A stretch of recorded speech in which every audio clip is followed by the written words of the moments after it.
What's going on, everybody? Welcome into the Blazers Uprise post-game show powered by BetUS. Today, your Portland Trail Blazers shock the Miami Heat on the road, winning by a final score of 116 to 107 to move to, I don't even know what their record is on the season at this point. They still have a lot more losses than wins, but they get a win tonight. And maybe send off Jimmy Butler on a low note. Was this Jimmy Butler's last game in Miami? We're going to discuss that. We're going to discuss this game as Anfernee Simons plays well. DeAndre Ayton finally tries. And then we're going to discuss a couple of different Blazer rumors that have been surfacing. One about Robert Williams and one about Denny Avdija. Although the second one is pretty much a joke, but we're going to bring up the trade machine tonight. We're going to look at the trade machine and run through some trades in that. Eric, how's your night going? In my third and fourth grade girls coaching debut tonight went really well. So Nice. You ready to take over for Chauncey? Yeah. Yeah, we won 22-2. Yeah. 22-2. That's At least it's 3 twos, you know. I don't like 22, man, but good job. Well done. We technically don't keep score, but you can score. Yeah. I love it. Awesome. Well, hit the like button for Eric winning in his coaching debut today. Eric's pulling triple duty: work, head coach of his daughter's team, and then the stream. And man, I'm looking forward to the stream. Now, Eric's going to solo stream for about 30 minutes, recap the game, then I'll rejoin, then we can get into some of the trade stuff, and then we can get into the fun stuff, man, because I'm really looking forward to talking about this trade stuff tonight. But I still have a couple things I got to do before I rejoin the stream. So just wanted to start this baby off, start off the player of the game poll. You guys can vote in that. I'll end that when I'm back. It's a pretty competitive poll right now. You got DeAndre Ayton, 38% of the vote. Anfernee Simons, 33% of the vote. So we'll see where that's at when I rejoin. But yeah, appreciate you guys tuning in, watching the post-game stream.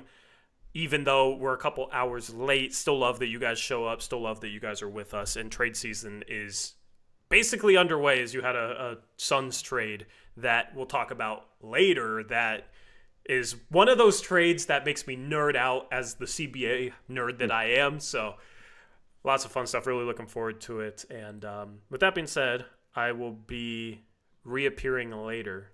Eric will be solo streaming. I'm leaving the stream in good hands. All right, so you guys can ask your questions if you have any for Eric over the next 30 minutes. And looking forward to breaking down a win in Miami. I don't think we're going to have any Heat trolls in our comment sections after this one like we did after the last loss when they were calling us a poverty franchise. Well, you just lost to our poverty franchise, and you're probably going to lose your best player. So maybe the Heat fans that talk trash to us when we never talk trash to them during that whole Dame saga, maybe they should calm down, right, Eric? Mm-hmm. Yeah. Yep. We're like the last Blazer podcast Heat fans should be talking trash to, but I know it's always funny because like they're obviously misinformed when they come in here, and we had some comments after that game on that. I forgot what they said, but something stupid. A lot of the trash that's talked to us is very misinformed. The other day, I got called out on Twitter for trashing Scoot too much. Yeah. You know, and then the same guy said, I bet you've never played basketball before. Like, man, learn who you're talking to, okay? If you're going to try and call us out and talk trash to this podcast, at least figure out who you're talking to first. You know, that's all I say. Then you can talk trash. If you know what you're talking about, then go ahead and say whatever you want to say. You might get banned in chat, but, you know, at least know who you're talking to, right? So, anyway, with that, I'm out. I'll be back. Enjoy Eric solo streaming. And for the record, just in case you're awaiting the tidbit time, Tori asked me to wait for him to get back, so it will not be until he gets back later in the stream. Give you guys some stuff I've been hearing. But how's everyone doing?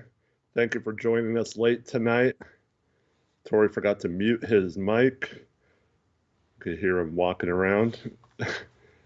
Maybe he did on stream. Maybe you guys can't hear that.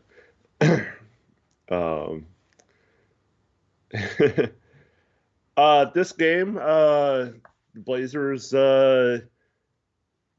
got off to a rough start other than Anfernee Simons. I think Simon started off 3 for 3. Then Billups took him out of the game. I hate the robotic substitution. So that was frustrating. I mean, it's like, why are you taking out the hot hand? But luckily, we got down 10, I think, and then Anfernee came back in. Blazers went on a run, took the lead before halftime, and then just blew the game open in the third quarter, and then held on as Miami made it interesting and kind of made everyone clench up a little bit towards the end. But they managed to pull out the victory. A lot of really good performances in this one, as we're seeing in the player of the game poll. Anfernee, he missed a bunch of shots in the second half, so his shooting percentage don't look as good as they could have looked. The first half featured the Blazers having 0 turnovers. First team in the NBA to do that this season. I think Haberstroh said it was the first team since like 2017 or something like that. I don't know if that's correct or not, but he might have backtracked on it later in the game and I missed it. But at the time, he said the Blazers are about to do something that hasn't been done since 2017. And then Calabro was like, "Oh, they have no turnovers, huh?" And like almost jinxed it. I wonder how many turnovers they finished with. They finished with 8 turnovers, which was awesome, but 8 in the second half. I think a couple of those are like team turnovers, like the final possession. They just ran out the clock. That technically counts as a team turnover. Nathan was tightening up at the end there, yeah. I thought obviously DeAndre Ayton had a really awesome game. I almost guarantee Tori will agree with me on this. I don't want to speak for him, but something that I wanted to mention, and I think he'll echo the same sentiments, is that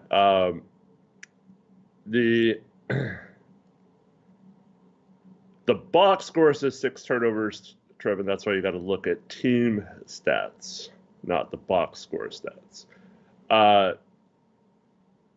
Anyways, last game, we talked about this on stream. DA was visibly frustrated. And if you're a part of our Discord, I'm sorry, I'm blanking on who did it, but someone tagged us in a couple of videos of Ayton literally standing at the free throw line after a pass went and someone shot away from him. And he's just standing there like this, whatever, like, why did you pass me the ball? And it was really frustrating. And so when that happens, when you're frustrated about not getting the ball, like some of you, if you've played basketball and you've had this happen, you're not always going to get the ball. You're not always going to have a play called for you. But what you can control is going and getting the freaking ball. Like tonight, he was masterful on the offensive glass, especially in the first half. He kept us in the game along with Simon's hot shooting, the two of them. This game could have easily gotten out of control early on. And the thing is, no one can stop you if you're 7'1" and athletic and crashing the boards really hard. It's almost impossible to stop. And you can create your own possessions. So instead of standing at the freaking free throw line moping like a little baby, do what you did tonight and go down there and get some freaking offensive putbacks and make your own shot attempts. Get your own shot attempts.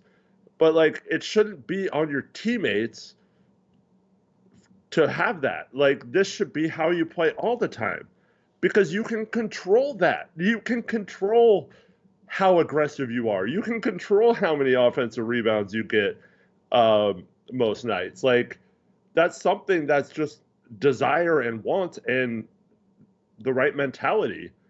And it's clear when he plays like that, he's a good player and he's a useful player.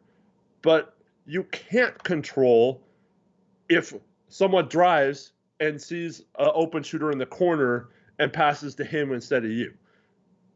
But that shot goes up, you can go in and get the rebound.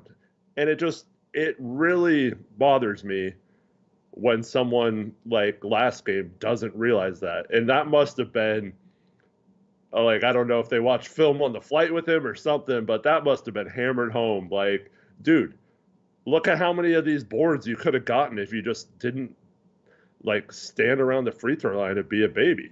So, yeah, I was good to see Ayton do that, but you do not want to have the inconsistencies with that. And, like, yes, he could learn how to do this, but we've seen games where he does this before, and he always reverts back to his old style, and he always ends up having an attitude, or he always has motor issues. And man,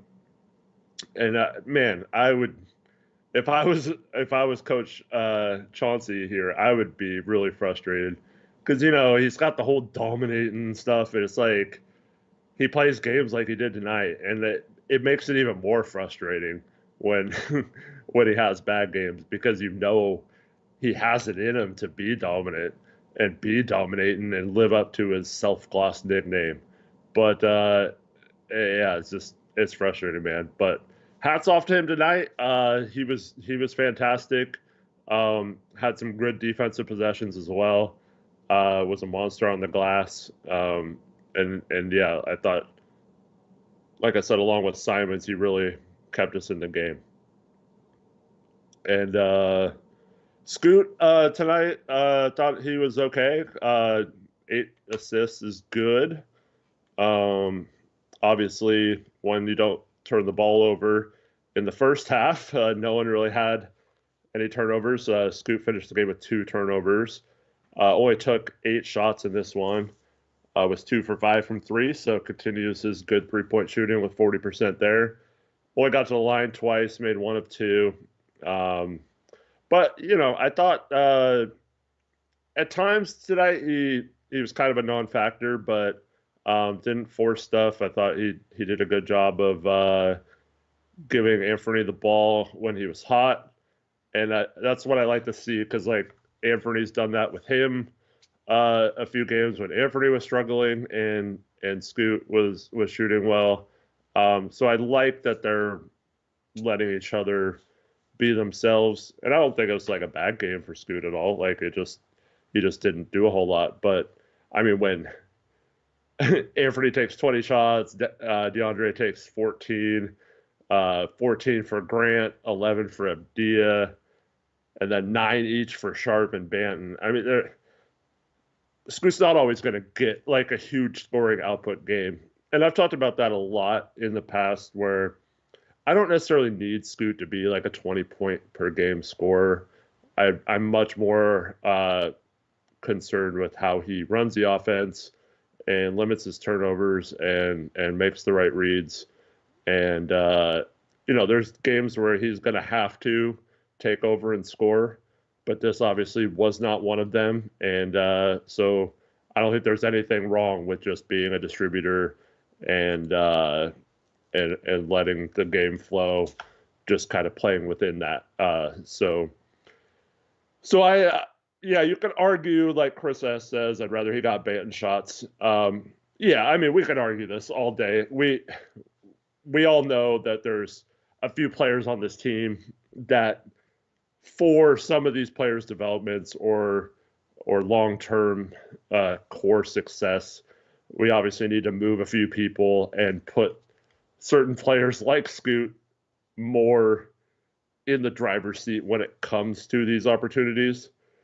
But at the same time, when we are hopefully on the path to being good again eventually, you do need Scoot and some of these guys to be able to play within the framework of a team and not just put up stats on a bad team. So I don't think it's necessarily bad for stretches.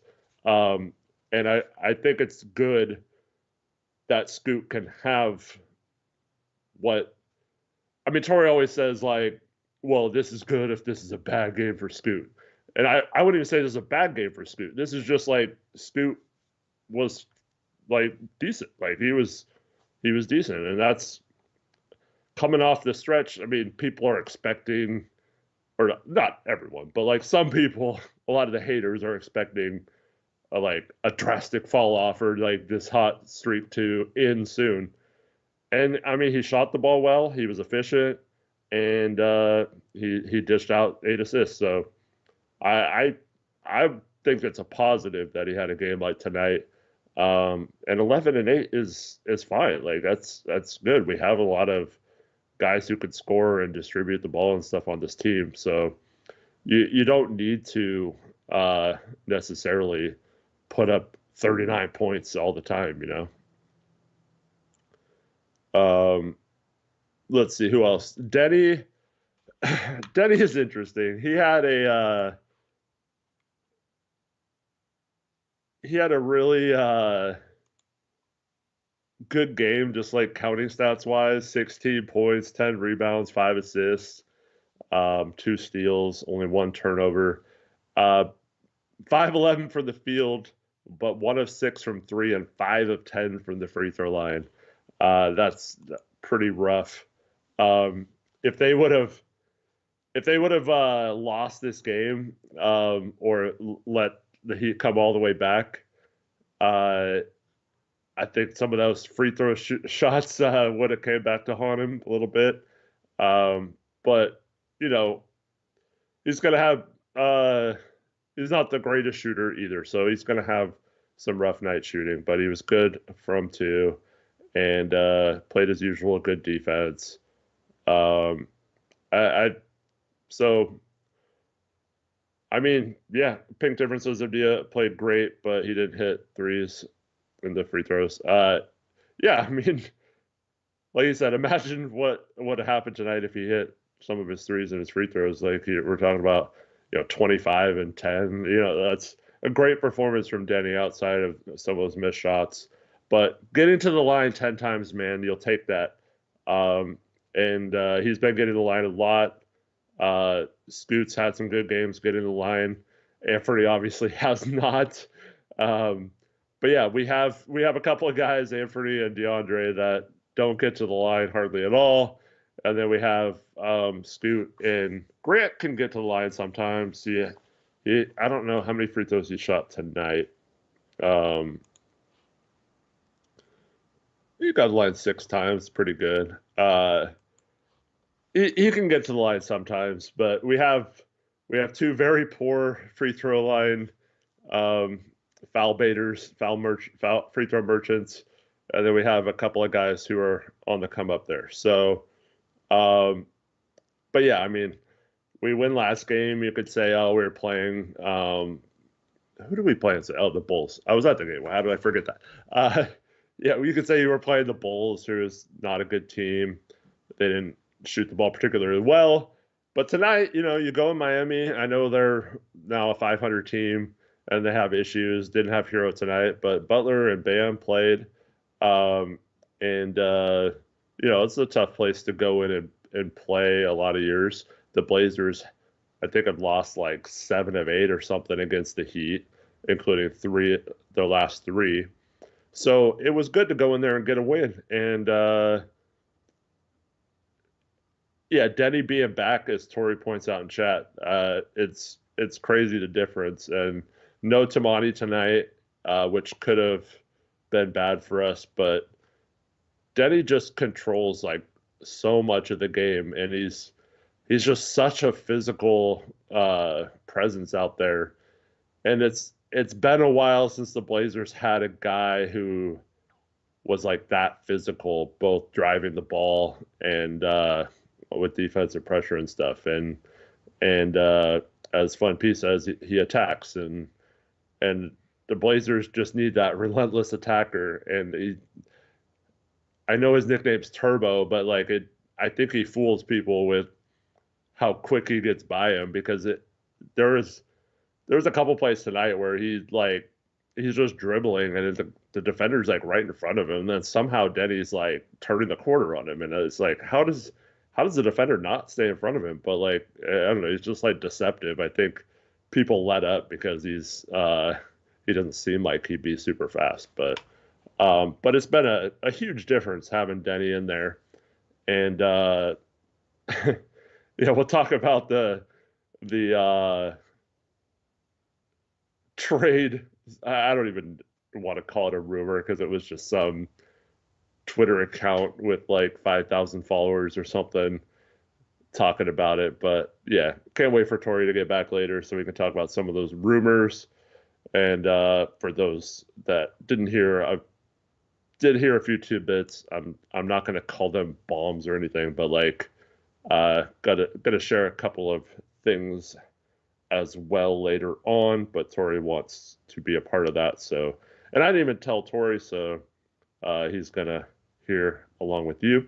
We'll also talk about the actual trade that went down today, as Tori mentioned, kind of a CBA wet dream trade, uh, where someone trades an unprotected pick for three picks, just kind of a gamble by one team, and then trying to get multiple assets to trade for another.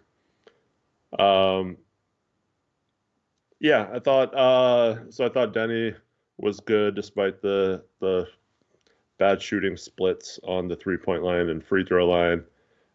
Grant ends up being 5 of 14 from the field.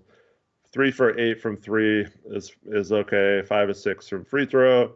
You'll take that. But two for 6 from inside the arc, not great. But no turnovers, so that's good.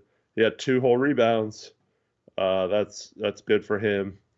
I thought he was okay. 14 shots.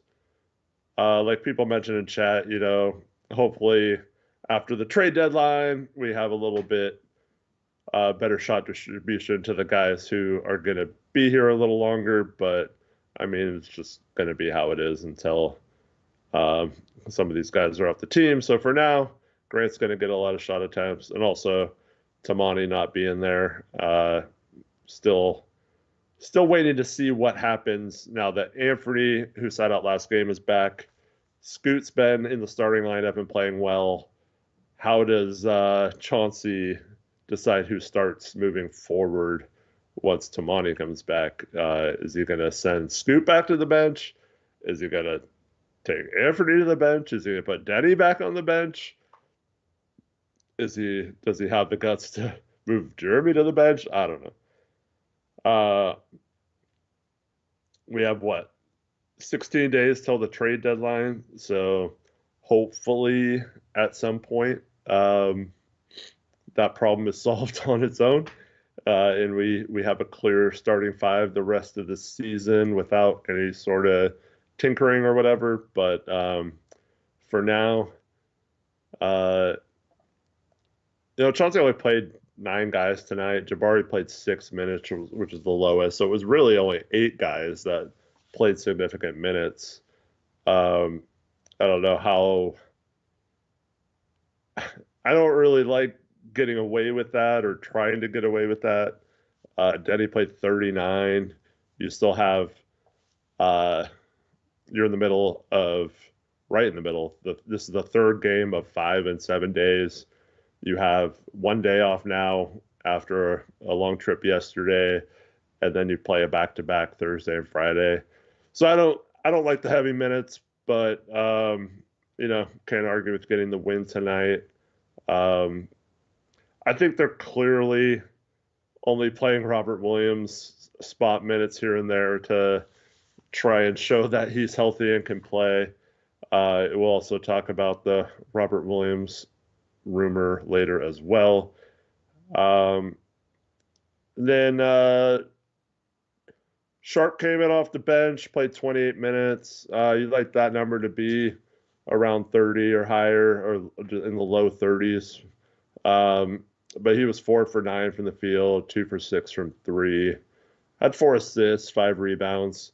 So not too bad from Sharp. Just didn't get a ton of shot opportunities in this one. Finished with 12 points. And Banton also shot 9 times in 17 minutes. Was 1 for 5 from 3, but 3 or 4 from 2. I thought he was okay. He's always going to force some shots when he's in there. It's just something you're going to have to live with. But yeah, he was okay. And then then Jabari Walker playing 6 minutes and not really doing a whole lot. That's pretty much everyone in the box score.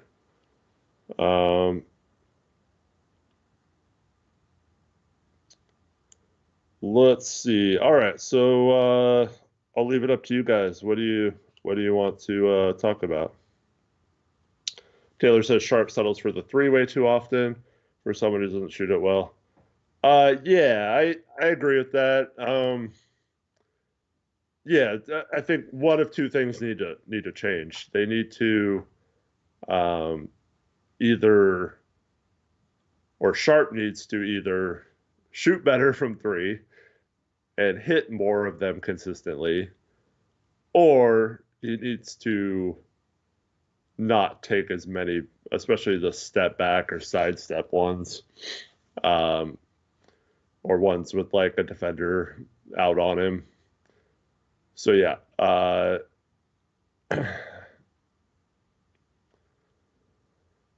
yep. I definitely think that's one of the next evolutions. I mean, obviously, he was benched for defensive reasons, lacking defensive intensity. I think the last 2 games have been better on that end. But I don't know. I think if you're just talking about offensively, I think that is one of the biggest steps he needs to take, and that's finding out a way of when to attack, when to settle for the 3, and then just improving your 3-point shot.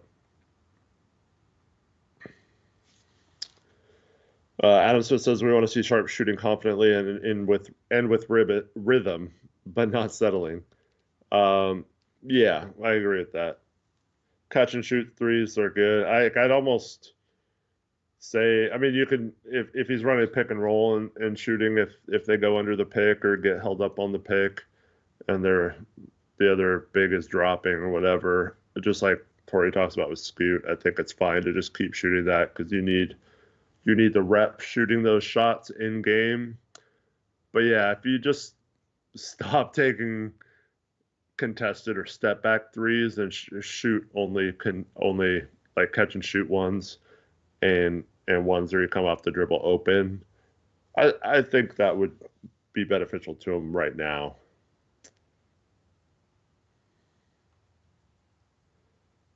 Thoughts on Spo benching Butler and Bam the whole 4th? Asked Chad. Well, it's one of those things when you're a coach, because I always get frustrated with this. You have a big deficit, as Blazer fans, we know about this, and then like a certain lineup comes in and they do a really good job of cutting in the lead and making it a ball game again.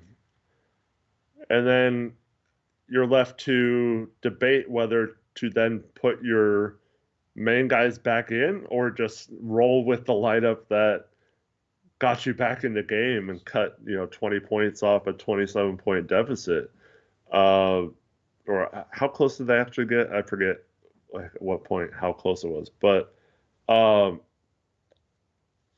yeah, I think I don't necessarily think that was like a message to them, because I don't know why you'd be sending that same message to Bam. Maybe if it was just Jimmy that got bench the whole fourth quarter, but I think it's just as simple as, that unit was playing hard, and they they made it awfully tight there at the end, and the Blazers felt, you could just feel the pressure mounting on the Blazers to hold on in this game, and uh, and so yeah, I don't have a problem with the coach sticking with those guys. I mean, we've seen it with like Nurk a few years ago, where Eubanks would play the fourth quarter or whatever, they go small, or we've seen it a couple times this year where Anfernee doesn't play in the fourth, or DeAndre doesn't play at the end, or something.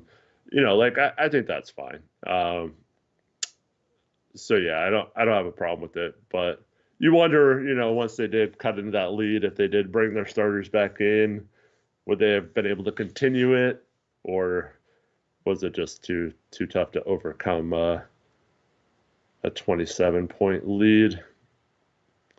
Um, Fuzzy asks, do you think concussions have affected Jerami Grant's year?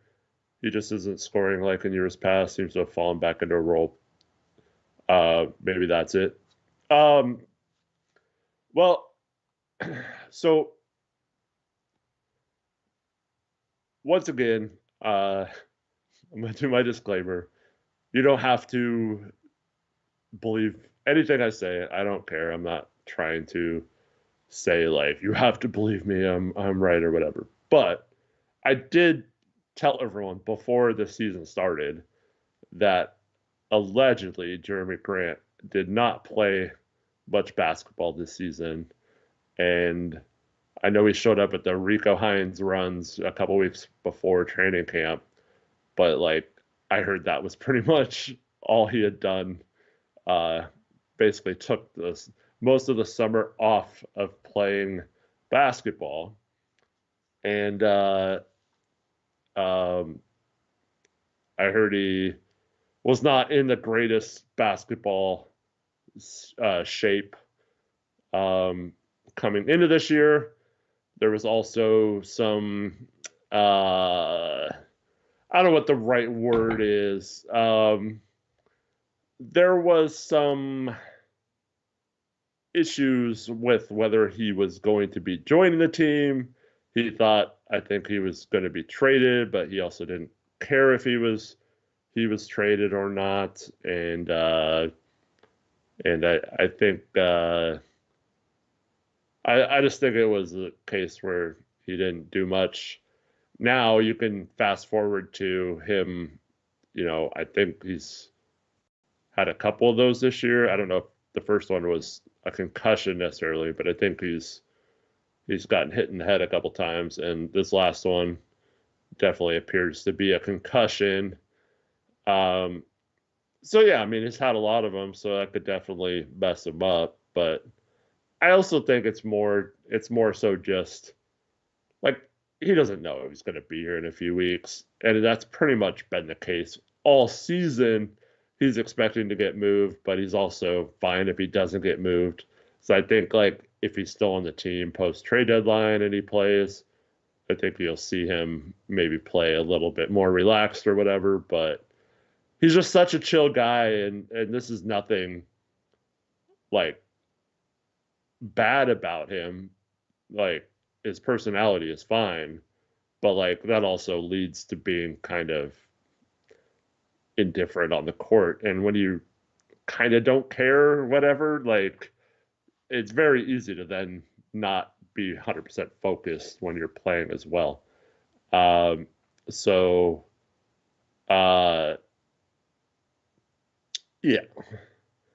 Elizabeth Allen says you may be itching to compete and be in competitive games that matter.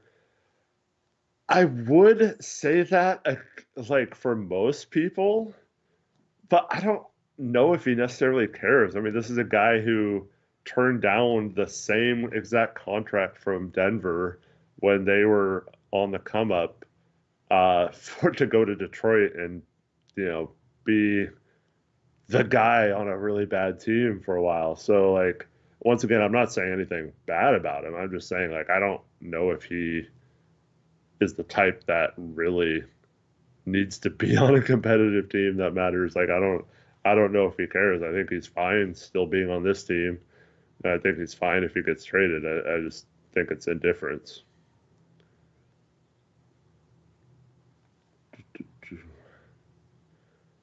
Um, so Smith says Grant is not a leader. He's a piece on a good team. I mean, he's a well-respected guy and like a good locker room guy. There's absolutely no like, it's not like he's a cancer in the locker room or anything like that. He just does his own thing and isn't gonna change his attitude for anything. So, um, yeah. Can you guys hear Tori, or is that just me?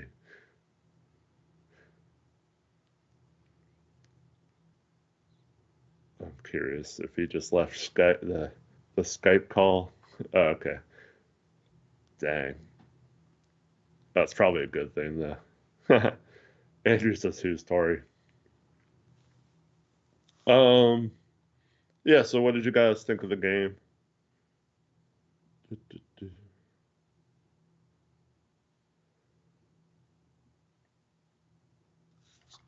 Sambo says chill guys don't win basketball games.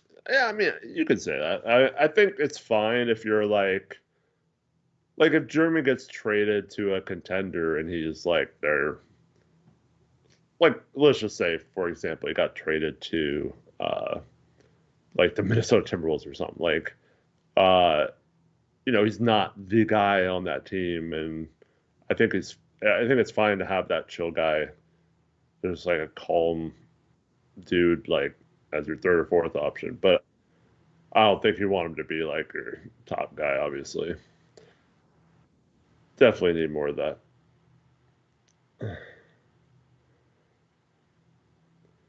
You, sorry, you didn't mute your mic on Skype, so I could hear you like walking around and closing doors and stuff. Oh, did you? That's funny. Yeah, but no, I just realized that. Muted no on one, stream, but yeah, no one on stream could hear you. But yeah, all right. I don't. Sorry, Oh, are you in the middle of no, something? I don't know. no. It's a good time to jump in. Yeah. So, a couple things. All right.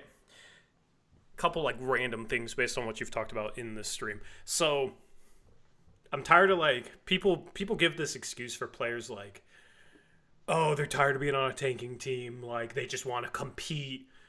If you're a real competitor, you're going to compete no matter what team you're on. If you're on the floor and you're a true competitor, you're going to compete. You know what I mean? Like, if you're not competing out there on the basketball floor because you want to be more competitive, to me, that's an oxymoron. That's just how I feel about that. So, like, because people have given Ayton that excuse, and it's like, he wanted out of a competitive situation so we could, I don't know what, get more touches? Well, he's going to go to a worse team if he wants more touches because he's not going to be a number one or two guy on a good team, right? So it's like, number one, he wanted that situation. Number two, it's like, all right, well, if he's a real competitor, like competitors are itching to compete. So if you're out there on the floor in an NBA game, you're going to show your competitiveness. And if you're not showing your competitiveness to me, doesn't matter what the situation is, you're just not a true competitor. So that's how I feel about that. Chat, you can let me know if you agree. Do you agree with that, Eric? Yeah. See, I don't like. There's several ways you can look at it. A lot of people, if you're on like a bad team, will be like get frustrated with your teammates and and things like that, which I don't think Jeremy's doing at all. Obviously, I don't think he would ever do that. It's just not who he is, which is good in that situation. But like, I don't know, like for me, if I had a choice of being on like a bad team with people who like try but like just aren't that good, or like a really good team that I don't have to like do much on, like I'd rather pick a team where like I have to like try to help uplift them to a higher level versus a team where I'm just like try not to screw up or whatever. And so I just think there's certain players like Jeremy who aren't necessarily like you can go get your numbers on a bad team, but like it's not you're not like propelling your team to higher levels or anything. And Yeah. you probably say the same about Anfernee. Um, and so I don't know. I would I would if I was on a bad team in the NBA, to me it would be like I would be trying harder to get my team to be competitive and trying to get all my teammates to want to not be bad than just being like, oh screw this, I want to get traded to a place where it's easier to to win, you know? Yeah. Exactly. Um. Sorry, I'm eating an energy What do bar you right eat? now. Oh, energy So bar, nice. these are really good. These are like they're like an energy drink. I'm not gonna hold it like this because then it's like I'm flipping off the camera. All right, I'm not gonna do that. But dude, I need this as a sponsor, and I need the sparkling ice as a sponsor. Okay, I need this as a sponsor too. All right, my dream sponsors. Maybe I should just start like doing ad reads where I'm not even sponsored. No, that'd be stupid. I have a price, okay? But no, these are really good. It's like peanut butter and jelly protein bar. So highly recommend if you like peanut butter and jelly. But I'm such a Washingtonian, so I keep calling this Alani because it's Alani, and I just read it like Alani. Yeah. Do you ever drink the energy drinks? Yeah. Yeah, I've been drinking more Celsius lately, but there's only a couple good kinds of Celsiuses. Like, all the other Celsiuses taste terribly to me, so yeah, I'm kind of picky with those, but Yeah. yeah. But yeah, no, other point I wanted to make, I forgot. Someone's saying there's a case you can get a case of those on Costco. Ooh, can you? Okay, I'm a I finally have an excuse to go up to Costco.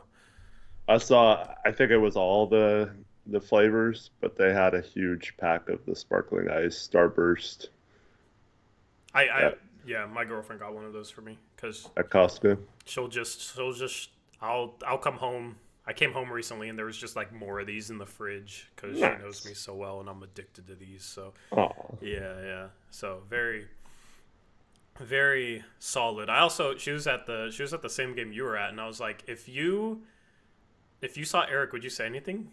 And she's like, no, he doesn't know me. I'm like, yeah, we got people coming up to us all the time because we're rock stars, right? So it's nothing new.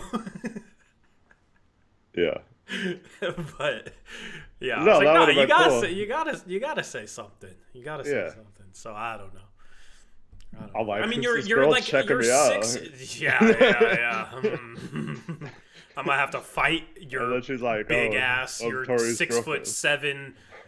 Yeah, no. Yeah, you're probably intimidating. You probably just intimidate everyone that would come up and talk to you because you're so freaking tall. But But yeah, someone last stream said they saw me like walking into the arena and yeah, you're really easy to see. they didn't say anything. I think he said that they thought like he was gonna say something if he saw me again, but then never saw me again or something. I don't know. You missed your chance, all right? Yeah. You missed your chance. All right? You got to take your chance when you have it. Anyway, yeah, the other point I was going to make was something I think Sharp related, but I do not. Oh. So you remember, chat, if you're here for the stream, you know what I'm talking about. If you weren't, then you have no idea what I'm talking about. But do you remember when that guy tried to take that clip out of context and post it as a Reddit post on Rip City Reddit where I said, like, Scoot is technically shooting a higher three-point percentage than Sharp? You remember that? Yeah. Where he just, like, took that to try and make it sound like I was saying Scoot's a better three-point shooter than Sharp. What are those two shooting compared to each other since that post? Because since that post, Scoot is probably shooting like 40-something%, which is just hilarious. Yeah, someone like Aeromancer needs to figure that stat out. Yeah, now if you posted that clip, you might actually get people agreeing with me, which is really hard to do. The thing is, I was just saying he's shooting a higher three-point percentage, but I mean, I don't know.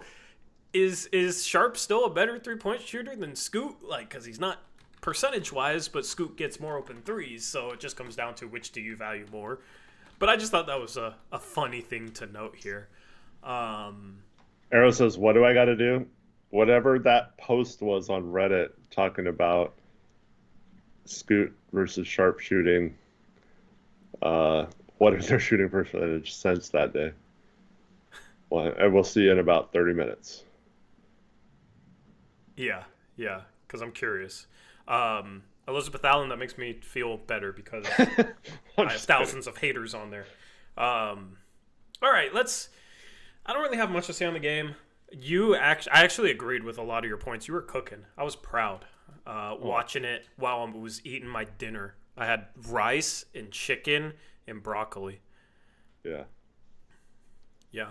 What's up, Shaden Sharp follower? It was awesome.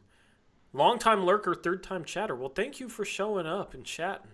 Appreciate you being a lurker. I mean, we appreciate all our lurkers, but it's always cool to hear a lurker come out of the woodwork, so we appreciate that. Adir says, early morning in my country and I'm at work. Just came in here to say Denny Avdija is awesome. Yeah, awesome. This team is so much better with him, and this team just seems like it plays a little harder with him, and it's just like, I don't know, like just having him on the floor, the whole team seems more competent, if that makes sense. And the thing is, like, he can not touch the ball, and it just seems like this team plays better. You know what I mean? He missed those, 3 games, and the team was horrifically bad. Mm-hmm. And that was with Scoot having some good games. The team was horrifically bad. He comes back. We just beat the Heat on the road. So it's just fascinating to see that difference. DA had a good game. I think you said you didn't want to speak for me, but then you said something that's like exactly like I would say. I mean, yeah, go get the ball, get your offensive rebounds, get your putbacks, be active, go make things happen that way. It's like, the thing for me, Eric, is he gets mad when teammates don't feed him, but it'll be like tough reads. That dude is the last guy to make the proper read off the dribble. You know what I mean? Like, yeah. So chill out, go do what you're supposed to do then, which is compete on the glass. So I agree with that. And yeah, it was nice to see Anfernee get hot in the first half, and then Scoot. Yeah, like, this is a quiet game for him, but this quiet game would have been a really good game last year. So that's a good sign. You hit it on the head as well. One last quick look at the team stats, and I have to upload. First, I have to bring your webcam back. Then I have to upload the right team stats, and then I'll show off a player of the game graphic that we need to start using. That. All right, Colts got us. What's up? Since the Reddit post, Scoot Henderson, 39.8% from 3. Shaden Sharp, 33.9%. Yeah. Almost 6% higher for Scoot. I improved both their shooting via bullying. So, good job me, all right? Reddit can thank me later. Team stats... Yeah, very, very low turnover game. Nice to see. 21-5 fast break points. Wild to see. Blazers have been rebounding on the defensive end a little bit better and get to the line almost twice as much. So when you have those advantages, I mean, that's a really good thing. They need to hit more of their free throws. Only 15 for 23 there, but that is a good stat sheet for Portland. And then your player of the game. I need to set up a scene for this, but your player of the game. We should start using this graphic, huh? It's a clean graphic. Shout out to Krish, man. Shout out to Krish. I just wish he would text me back because we're supposed to be working on some more things for the postgame show, and he will not text me back. But we love this. We love this. DeAndre Ayton. 22 points, 15 rebounds, 2 assists. Dominating tonight down in Miami. And all the Ayton lovers can come back out of the woodwork after last game. Did Cronin motivate him? Like, what motivated him tonight? Was it because he's in Miami? He seems like he would like Miami, you know? I mean, I know he's, like, from the Bahamas, but did he grow up at all in the Bahamas? I don't know, like, what the affiliation is there. Yeah, I don't know, but I definitely could see them basically making him watch film and talking about all the times he had an opportunity to go get a rebound and him just standing there. I bet you on the flight they showed him like numerous examples of that and just kept showing them to him, and he's probably getting annoyed. It's like, well, then Yeah, yeah, go out and make it so we don't have to do this anymore, yeah. DA. Annoy him with his own lack of effort so that he'll try harder. Yeah. We're just bullying people to greatness here in Portland, man. Love Hey, it. if it works, it works. Right? Yeah. Next, Cronin. How can we bully Cronin to greatness? All right. Let's. We need his cronies to turn on him. Yeah. The cronies are holding him back. Actually, Yeah. is how that works. 270 people in here, real quick. We're gonna get into the fun stuff right now. All right, but we're only at 73 likes with 270 people in here. So hit the like button. Let's at least get to 100. It's the easiest way to support the channel. And we're about to have a fun next, I don't know, 45 minutes talking about the upcoming trade deadline, which is in 16 days. All right. Eric, I will let you, we can start with one thing or start with another thing. It's up to you. I will let you lead our way into this discussion. Well, let's just start with the trade that actually happened today. Yeah. So the Suns trade a 2031 unprotected pick for three of the least favorable of several years draft picks from Utah. Now it's debatable, I guess, because it seems like they did that to trade 3 first-round picks.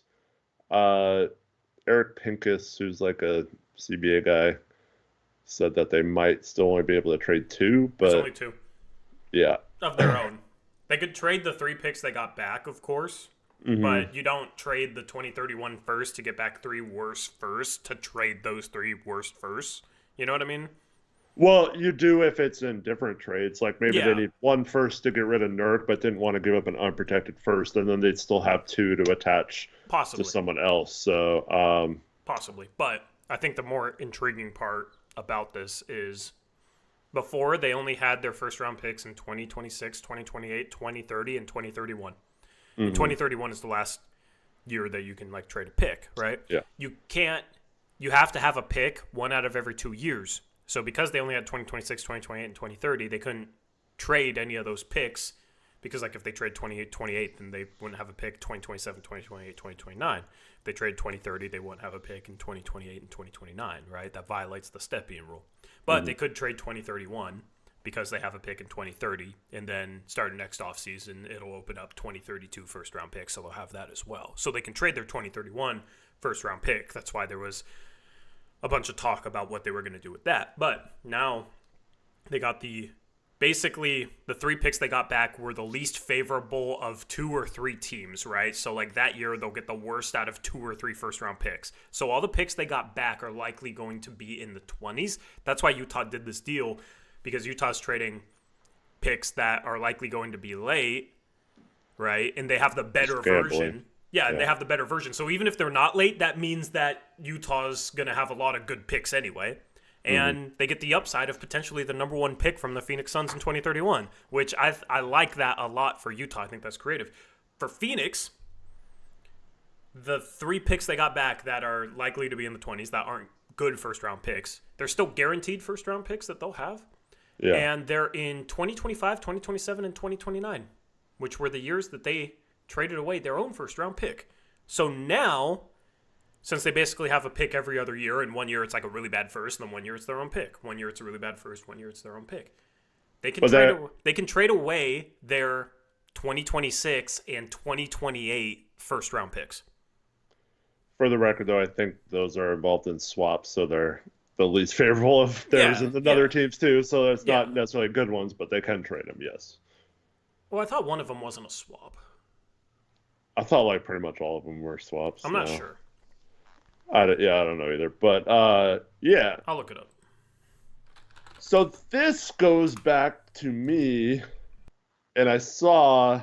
I I thought about this, and then I was cruising Twitter in between us going live and when the game ended, and I saw a bunch of Laker fans, and I think they're rightfully mad because the Lakers are stuck in this situation where they don't want to trade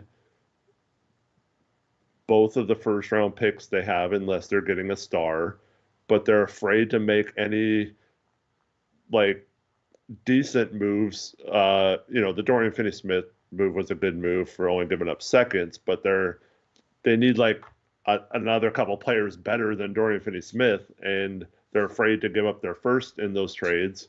But like it's also probably smart not to trade those unless you're getting a star.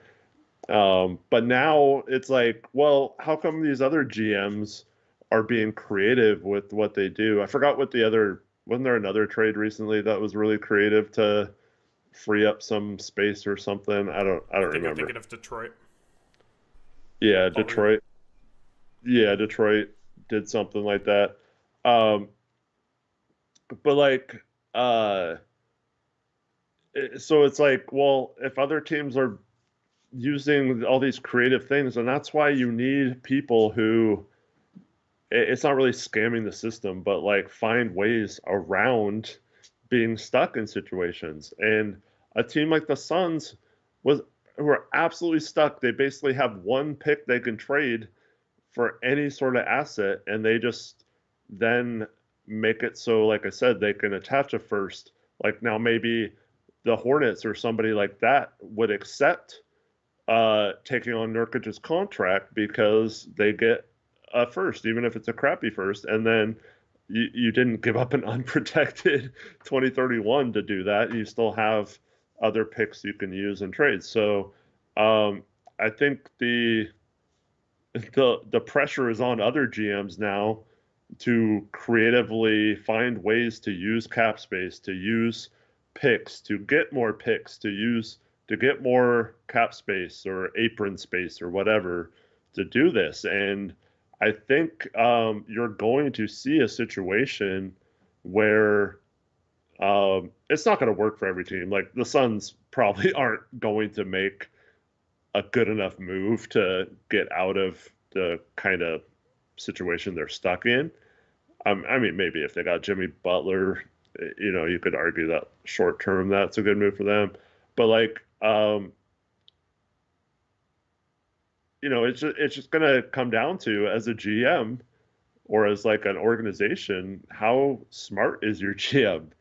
And I hope this is where we need Cronin to take advantage of some of these situations and teams trying to dump contracts and all these things.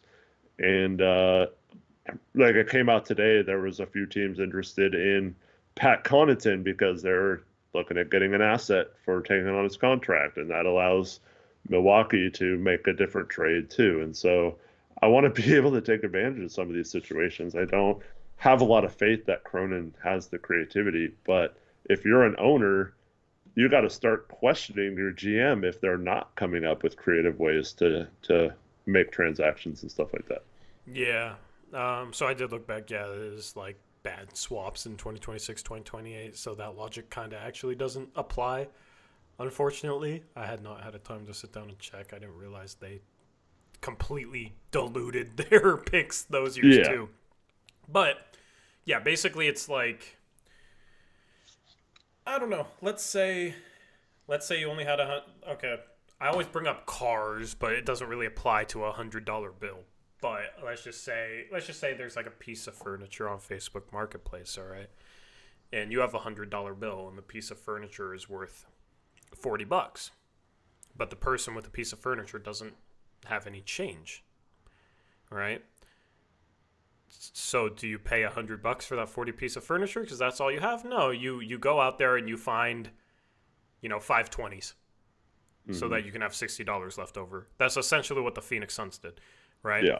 So, like that asset was too good of an asset to maybe attach to a Nurk to offload him. But yeah, you get 3 worse picks that then can be like properly traded out with different pieces, and you still have assets left over then, so it gives you more flexibility than that first round pick would have. So what this makes me wonder is all the rumors like Jimmy Butler, Jimmy Butler, Jimmy Butler. You would think Miami would rather have the 2031 first, right? Or if not, then you would think this would maybe be a part of that trade. It's just kind of strange because like all the signs are pointing to Jimmy Butler getting traded to Phoenix. I just think this trade is kind of strange because it's not like it's necessarily like improving their draft capital back unless they really wanted these 3 crappy firsts instead of Phoenix's 2031. Unless it's just facilitating ways to make it happen. I'm confused by it. I'm trying to think. Can you remember the last time the Heat traded someone for a first round pick? It seems to me like they're not like, and this has always been. Did they trade Goran Dragic for a first round pick? What was? They got. He might have been washed by the time. No, they got Lowry, right? Oh, is that what it was? Yeah, it was a sign and trade. Lowry? Yeah. Yeah, because then Dragic was in Toronto and. They did not. Okay. No, they didn't trade a first round pick for Mo Harkless, Aeromancer. They didn't. I mean, they didn't get a first round pick for Mo Harkless. They traded a first round pick so that the Clippers would take Mo Harkless.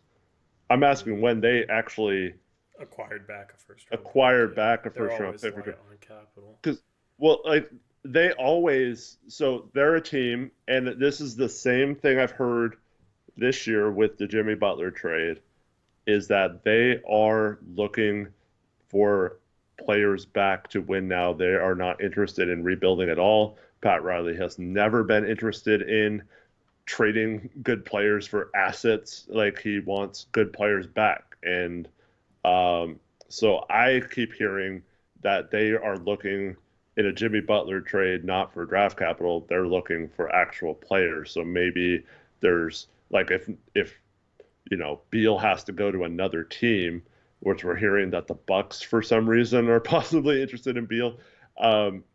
So if he has to go to another team and they have to attach assets to get them, so maybe there's a player on that other team or a fourth team or something that they could use, both, like give another team a first to take Beal and then this team a first for Jerami Grant or something. No, just kidding. Well, I do wonder, it's like if they want players, is there a path to like Portland getting value back for one of their guys with Miami? And then Joe Cronin's in Miami today. Like, yeah. I just don't know if he's there. Well, yeah. I mean, it's going to be interesting to see the way this plays out. I think Miami, by not valuing picks, is probably going to wedge themselves into the play-in tournament for the next few years, and they're going to be incredibly mediocre. But they did draft 15th overall this past year, Kel'el Ware, and he has looked really good lately. He has been putting up some big games lately and had 20 tonight. So, but does he work next to Bam? I guess they wanted to move Bam to the 4. Well, you got probably your starting center next year then, because I assume like he's going to work his way into the starting lineup. He's been playing too well and as a rookie. And you got Hero, and you got, I mean, what else do they? Well, I got Hawkes. Jovic has played pretty well lately.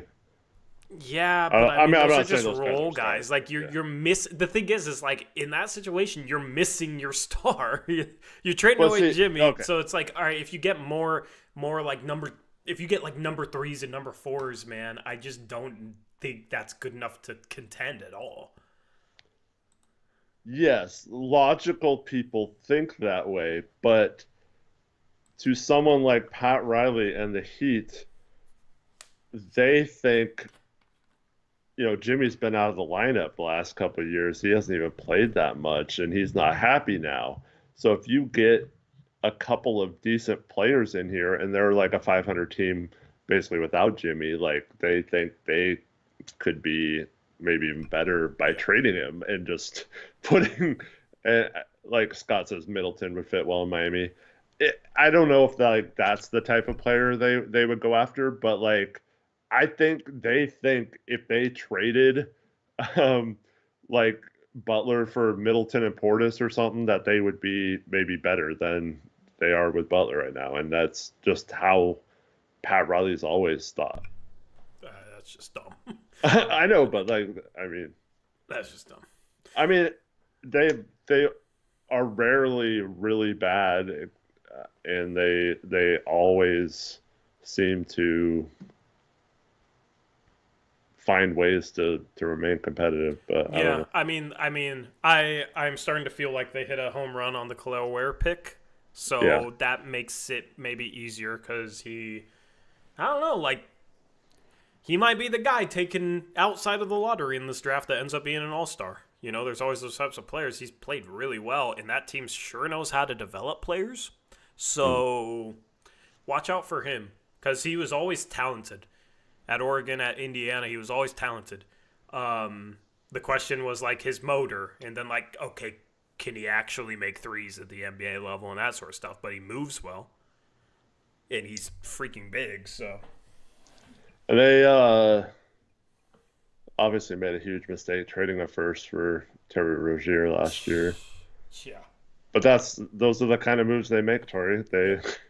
I think they're going to do something dumb like that.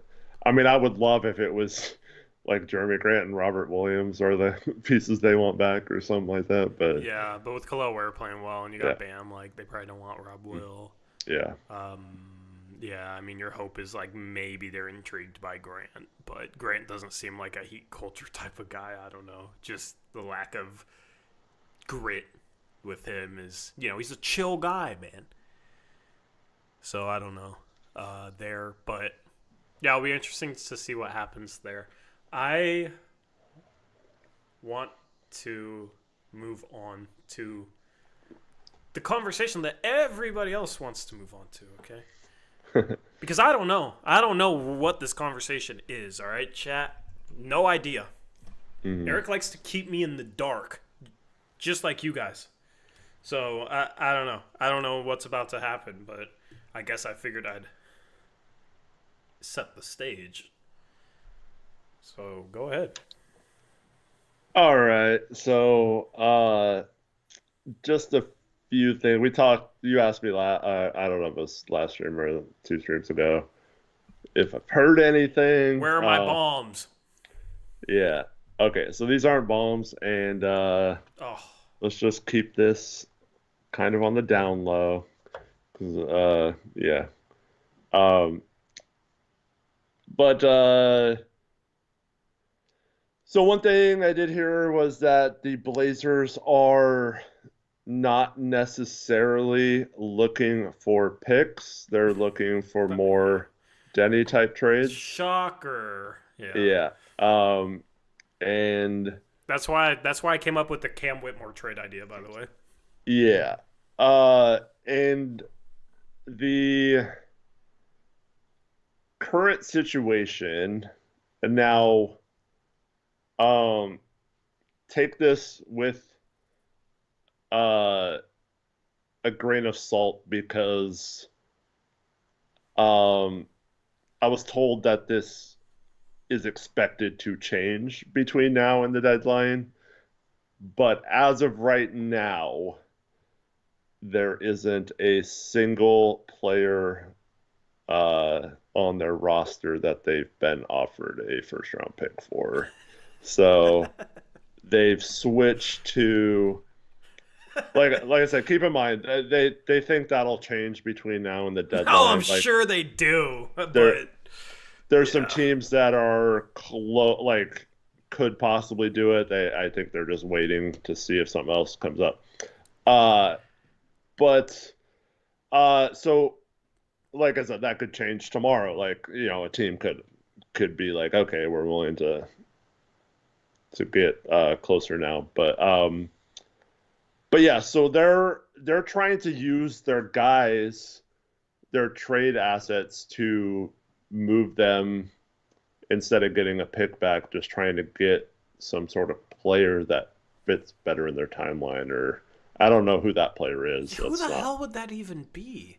I don't know, but they're trying to do that. I think, you mentioned Cam Whitmore, and we haven't talked about this yet, but there's a rumor that Portland and Houston had been talking about Robert Williams still, and we, of course, saw the lip reading of the Ime Udoka and Robert Williams talking after the Rockets-Blazers game the other day.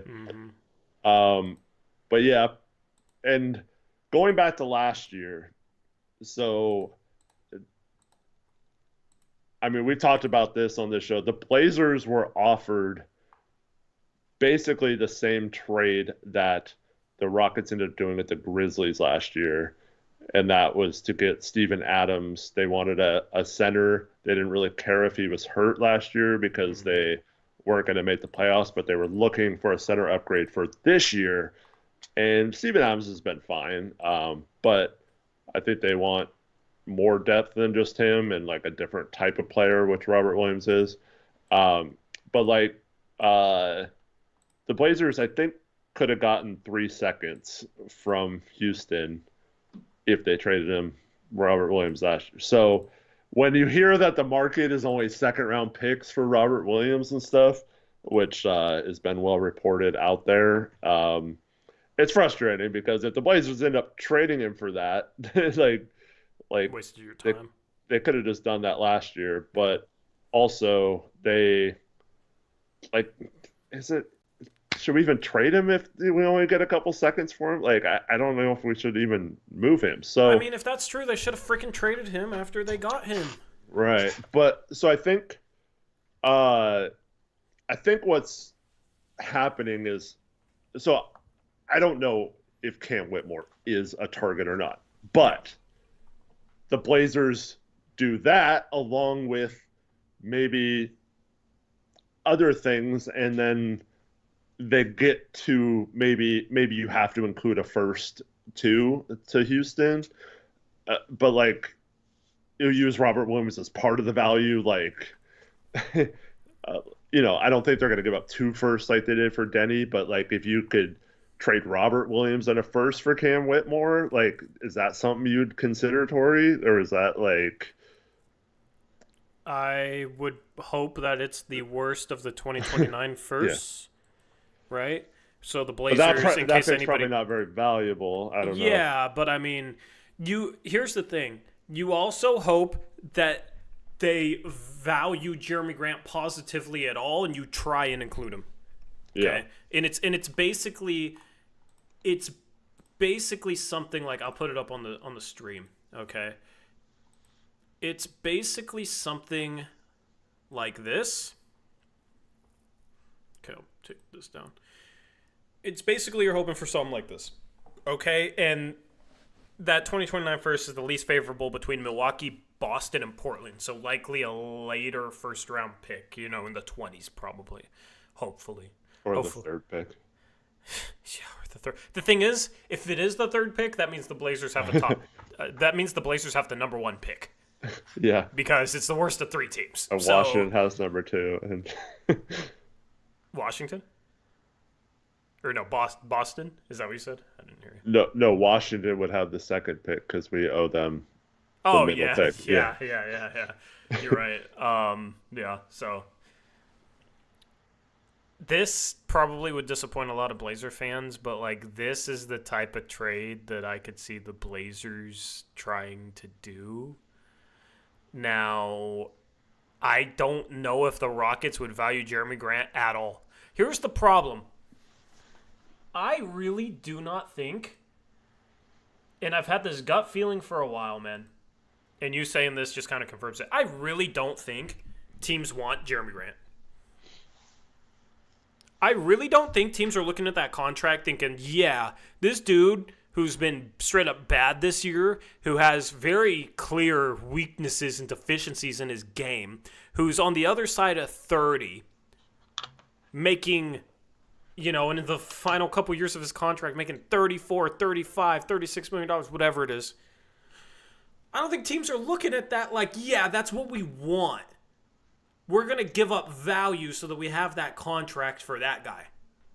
It just doesn't make sense, man. It just does not make sense. I really, really doubt the Blazers are going to get back anything valuable for Jerami Grant. And I've been saying that for a while. And, you know, of course, we want to go in optimistic to the deadline. The Blazers missed their chance last offseason to trade Jerami Grant. Okay? Cronin gave Jerami Grant this contract. Okay? Cronin is no longer just cleaning up O'Shea's mess. This is Cronin's mess. Cronin has willingly put himself into the position that he's in at this deadline. He willingly traded for DeAndre Ayton. Now, you got Tamardi Kamara out of it, so if you're able to resolve the Ayton situation in a way that makes sense, you can say that's a positive. You got Tamani. Okay, great, but how's he going to resolve that? Because the only team that might want him right now is Miami, because that's the one team he tried against lately. But they got two centers. You know, they're not going to trade for him. But the Jerami Grant situation especially, like, you gave him this contract. He's clearly not a part of the future. You trade for Avdija, who's a forward, and then you try and play hardball last offseason with Grant's trade value, and a lot of people said they don't have to trade him, they can wait. And a lot of people assumed that his trade value wasn't going to go down. I definitely think his trade value has gone down. And this is what happens when you get caught playing with fire. You got burnt. That's really what I think the situation is right now for the Blazers with Jerami Grant. So I did hear there are multiple teams interested in Jerami. It's just up For until what? this. Huh? For what? Yeah, well, what I'm saying is up until this point, that's his value is second round picks and expirings or whatever. Or So we might be able to get the GP2 package for Robert Williams and Jerami Grant. Let's go. The thing is, like I said, that's right now with, you know, there's only one Cam Johnson. And did you see the Cavs are now the betting favorite for Cam Johnson? I don't know. And then also apparently the Nets want Topic back from OKC, which actually I think would make some sense. They don't have a long-term point guard right now. Yeah, no. And that's why I think OKC drafted Topic, was just to trade him later on.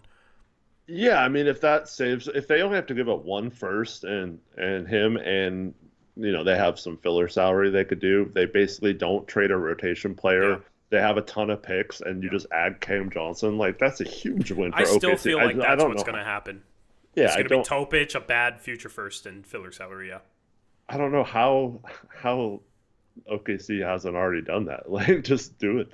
I'm sure. Here's the thing: there's going to be a lot more interest for Cam Johnson than Jerami Grant. I'm sure Brooklyn is just kind of waiting, knowing that's going to be on the table. Yeah, that's the position I wish we were in, man, where we could have a good deal on the table and just wait to see if we get something better. Instead, it's like, hopefully enough teams get desperate where they don't get what they want. Well, they'll come knocking down Jerami Grant's door, which is just kind of crummy. But, I mean, you overpaid Jerami Grant. This is what you get. Like, I am worried about their ability to, I don't know, like, offload them for expirings. Because are these teams that are willing to offer seconds, are they offering bad salary? Is it like you have to take back Gabe Vincent? Yeah, I don't know. So there's a team. I am not going to say the team. Sorry, I can't. Boo. But there is a team that has a first-round pick. And nails down it by half. And they have one young player on their roster that I think we'd both like in a trade. So they have one first they can trade and one young player. Other than that, there is I know who you're talking about, but go on. Nothing on their roster that makes any sense, right? Yeah. Yep. And I mean, they have other players, but I don't think any of them would be good in Portland. Yeah. So, um, so for me, uh, it's a case of they are very interested in Jerami, but as of now, they're unwilling to include either that first round pick or that young player. And so the Blazers are like, well, why would we trade him to you? We don't want a bunch of crap with no assets, right? So, yeah, it's like, I don't, so like, but if they, if Cam Johnson got traded to OKC, for example, I think they shift their attention to Jerami because like he fits that team way better than like Kuzma would or Yeah. anyone else that's on the market. So like, do you maybe get one of those assets by being patient right now and waiting till closer to the deadline? Maybe. I kind of got the sense that it was a little optimistic that the market was shifting into the Blazers' favor. Mm-hmm. Someone asked if it, Colt asked if it changed. Hearing anything I heard changed my opinion on like if any of the big five we've talked about will be traded. I don't think it changed it at all. For me, it's still 50-50. But yeah. Yeah, I don't know.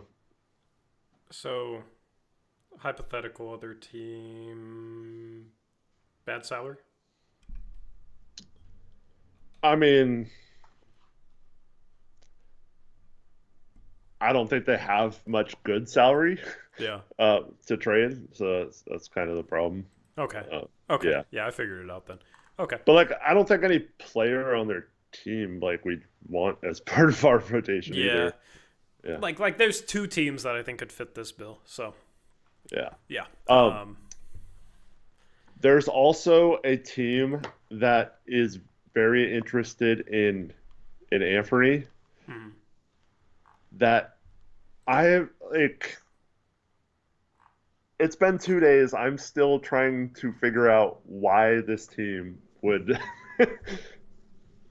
trade for Anfernee, but they're Why is it weird? Like, it just I don't understand. Well, one, I don't. Oh, they have one first they can trade, I guess. Um, and then, but it's not unprotected. And then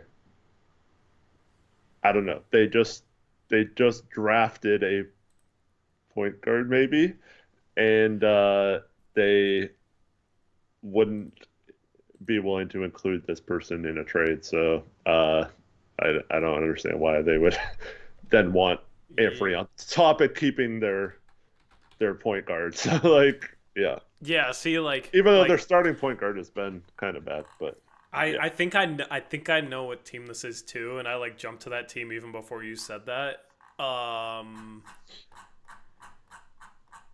I'm just I'm curious, man. I'm curious.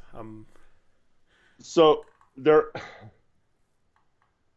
So to me, it was like it's weird because like I mean we've talked about this like oh there's going to be a mystery team or something, but like there is there are teams calling the Blazers about these things. So I think it's promising that they are. And if there's enough teams out there, I think it could drive up the price a little bit. But yeah. Yeah. Yeah. See, chat's pretty good at figuring. Yeah. I think reading between the lines. So good job, chat. Yeah. So I'm just wondering what the salary is coming back, man.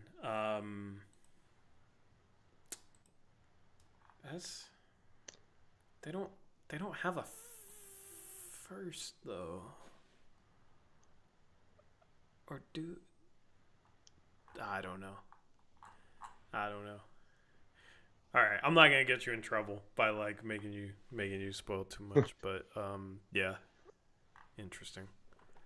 I already said too much. All right. Well, No, I mean, but no, I had to share something. I couldn't just sit on it. yeah, we needed something. We needed something. I mean, at the end of the day, it's gonna be I almost said fun deadline, but it could be a really annoying deadline. It's gonna be interesting, man. I am looking forward to it. We're gonna have a draft stream, trade deadline live stream on trade deadline day. Okay. Trade deadline live stream on trade deadline day, and we are going to have live Twitter feeds. You can put us on in the background if you're at work or driving or at the gym or whatever, and we will react to every trade that goes down. So you don't even have to sit on Twitter, refreshing Twitter, checking your Twitter notifications and this and that. You can just put on the stream, relax, do whatever you want to do on that Thursday morning, and we will have you covered with everything. With absolutely everything. So make sure you subscribe if you haven't. Make sure you set a reminder for February 6th. Make sure you tune into the stream. It's always a fun time. We have the live chat, and live chat, of course, is reacting to everything. If you have never tuned in for one of our trade deadline live streams, I guarantee you, you do not want to miss it. So make sure you set that reminder. Make sure you tune in with us on trade deadline day. And of course, if the Blazers make a trade before then, we will go live as soon as possible to break it all down. Peter Holmes is asking what we use to check out rosters and salary, etc. If you're just looking at salary, Spot Track's the best one. They actually added a trade machine on there.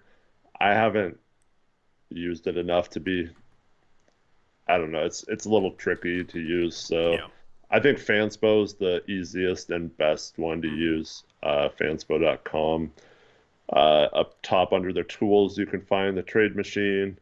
That has all the salaries and stuff on there. It sometimes is a little slow to update, and it's a little annoying with they have some information wrong in there, but it's close enough to give you a good idea if you're not looking for exact numbers.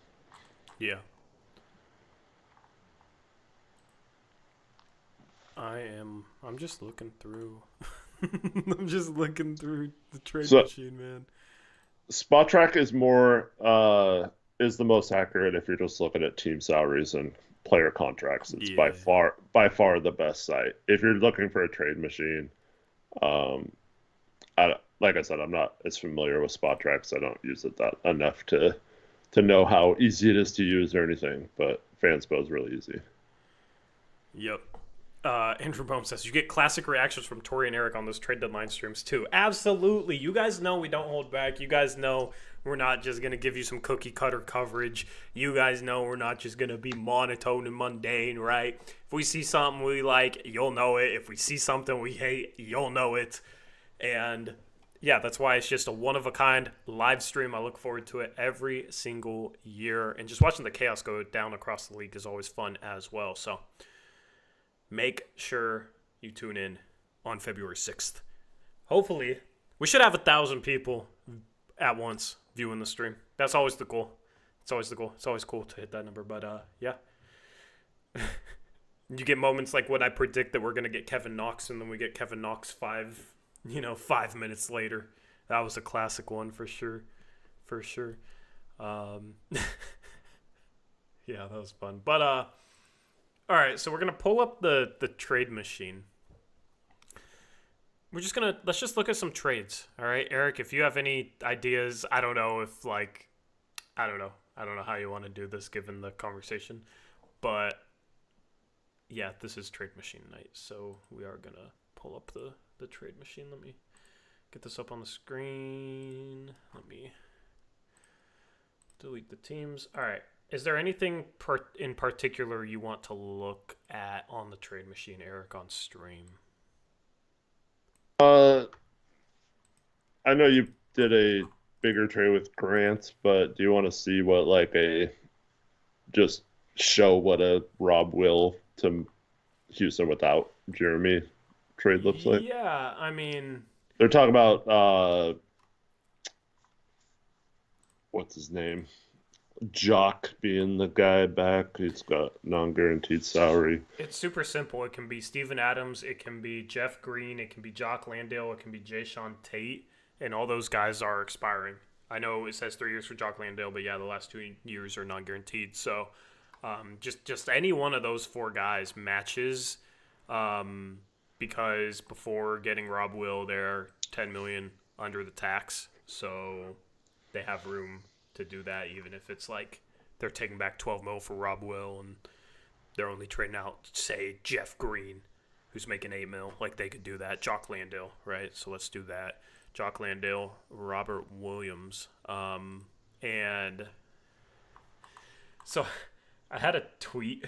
And this was kind of a joke. But in 2029, Houston does have they actually have the 2 most favorable out of Dallas, Phoenix in their own pick.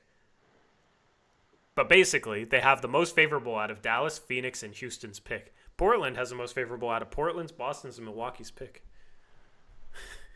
Can we? I wish we could figure out a way to get the most favorable of 6 teams' pick, Eric.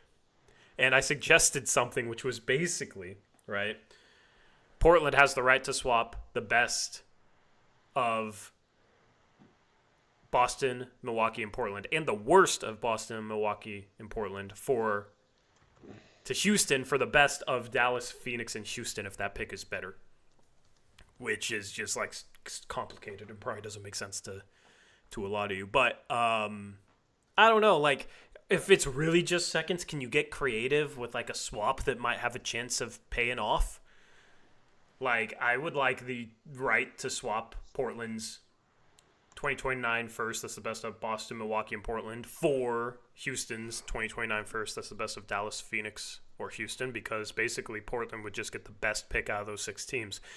And if Portland's 2029 first is better than the 2029 first from Houston, then Houston basically gets Rob Williams for free. So you're kind of gambling there. I don't know. I don't think Houston would go for that, though, because I think they're just going to try and trade second-round picks.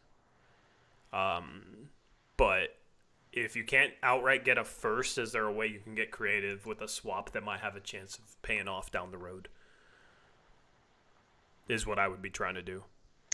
Yeah, I'm all for getting swaps. Yeah. Is this 2026 second-round pick? Is that let me look. Hold on. Houston 2026 second round pick, second most favorable, OKC, Dallas, and Philadelphia. That pick's gonna suck. They get a second round pick from LA Clippers, Boston, Indiana, or Miami. I mean, I don't even know like how good that is. It's probably somewhere in the middle because it didn't say most favorable. And all those teams might be playoff teams next year. So their 2026 second round picks are not that good. They do have a 2027 second round pick from Memphis, but that's not good either. And then they don't have another second round pick until 2031. They have their own second round pick. That's not going to be like and then they have a 2025 second round pick that is the worst of theirs in Memphis's. So that's also trash. Like all their second round picks are trash to the point where it makes no sense considering we traded the 40th pick for cash this past draft. And all those picks are probably going to be worse than that. So why would we value that? Mm-hmm. I just don't think you can trade Robert Williams for seconds. I think a team has to come over the top with at least a bad first. Or if you're going to trade him for seconds, it needs to be like, oh, you get Charlotte's 2025 second, where that's going to be, you know, the 33rd pick in this draft. Or something like that. So It would just kind of suck if they got back less than what they got back for GP 2 weeks for Robert Williams the third. You know? Yeah, that's probably a reality though.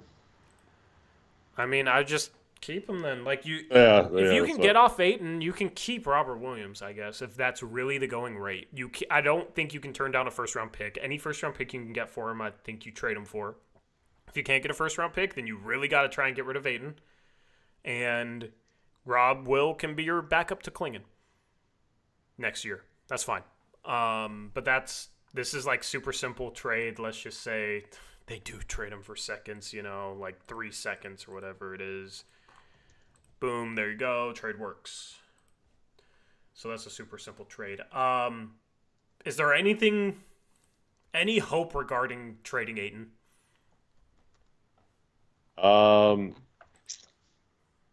Do you want the honest answer? I mean, I already know the honest answer, but say it anyway. Uh, uh,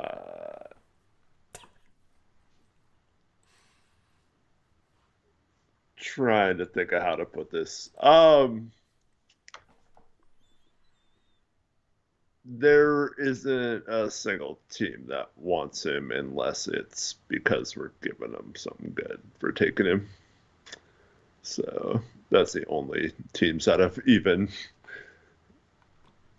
approached us about Ayton is because they think we'd give up a first or something, with him. So maybe he plays like tonight more often. We should have just drafted Tamani instead of Chris Murray or Ryan Rupert, so we could have had Tamani and then not taken back Ayton in the Dame trade. Yeah.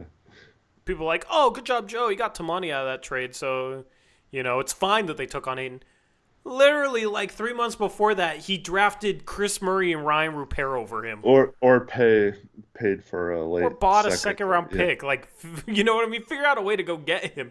He looked really good in summer league, so I guess they based it off that. But yeah, I don't know. I don't think they made that trade because of Tamani Kamara. I think they wanted him thrown in. Like, and they maybe wouldn't have done it if they wanted him thrown in. But that trade was more for Ayton, where the Blazers thought they could rehabilitate him, fix him, and they were freaking foolish, and now they're stuck with him. So it's just bad decision-making that puts you in this position with these veterans, man. It's just really bad decision-making because you should have drafted Kamara then, right? A lot of people think we have a great scouting department because we got Mike Schmitz, Draft Express. Okay, you should have drafted Kamara then. Okay, you should have drafted all him. the 23-year-olds that you draft. Yeah. So, but you didn't.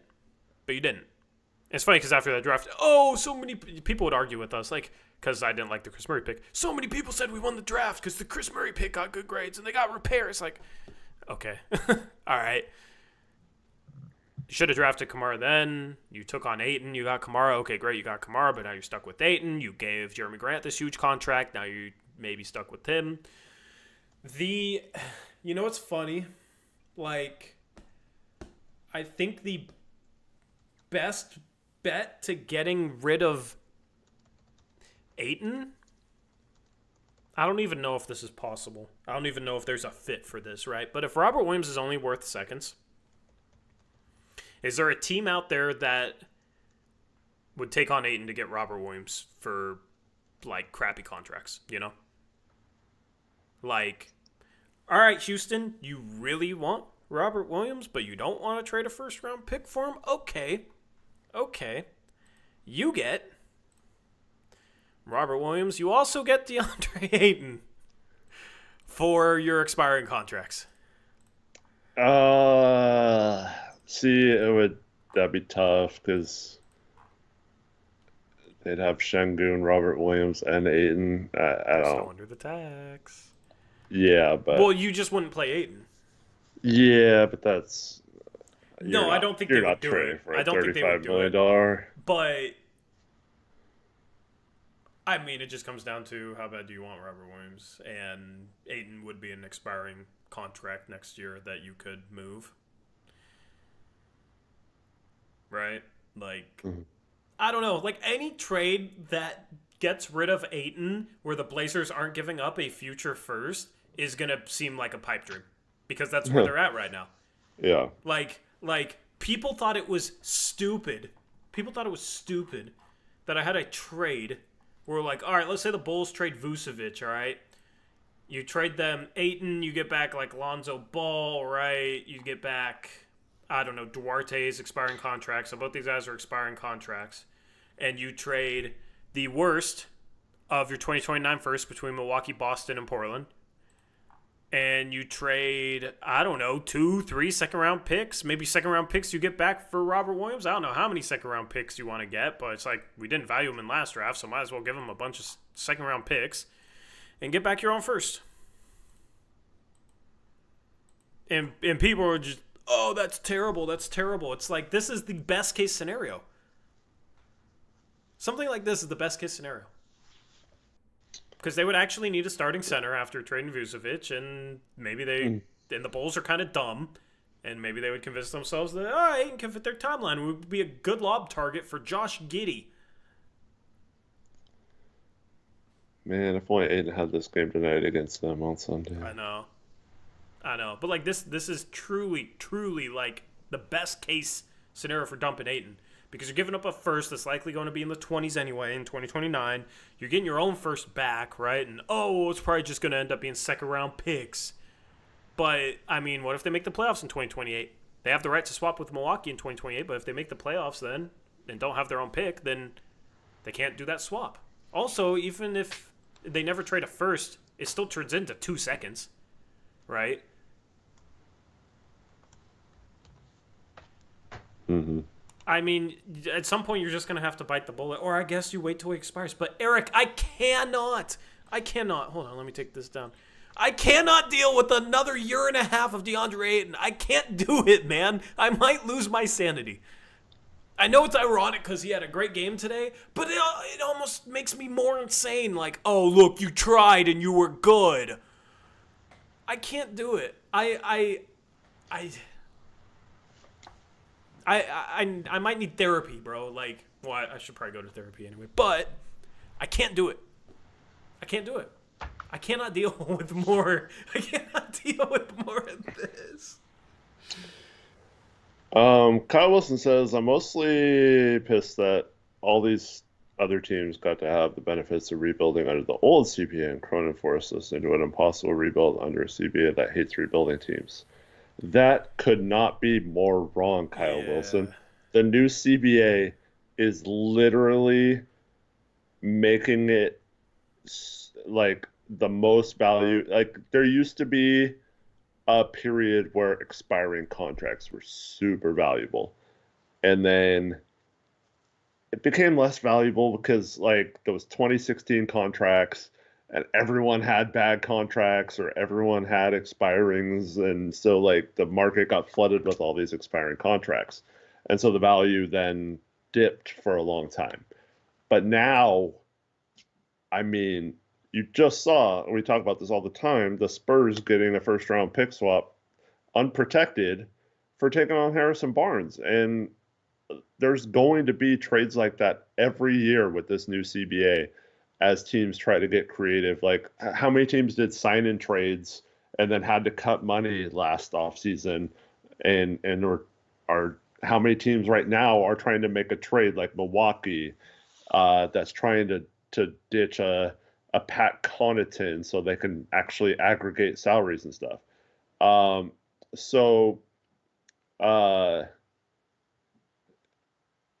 To me, the problem isn't that we're rebuilding in a bad CBA. It's that we're rebuilding with a team that can't take advantage of anything in the new CBA. Yeah. Certainly doesn't seem like it with the lack of activity. Then again, this is one of the least creative front offices in the league, so I mean, the only reason there's a lack of activity is because Portland pigeonholed themselves into a roster that's paying $65 million right now to Jerami Grant and DeAndre Ayton. They like, salary wise, they are in the position of a team that's trying to win, but they're rebuilding. That's why it's tougher on them to rebuild, because they didn't position themselves like a rebuilding team should. They did not do it. Like, here's the thing. What is the solution to Jerami Grant, right? At the beginning, you could have let him walk, or you re-sign him and try and trade him, okay? I think re-signing him was the right move, but you should have traded him last offseason. I do not think it was the right move kind of at this point, but maybe you can get seconds for him.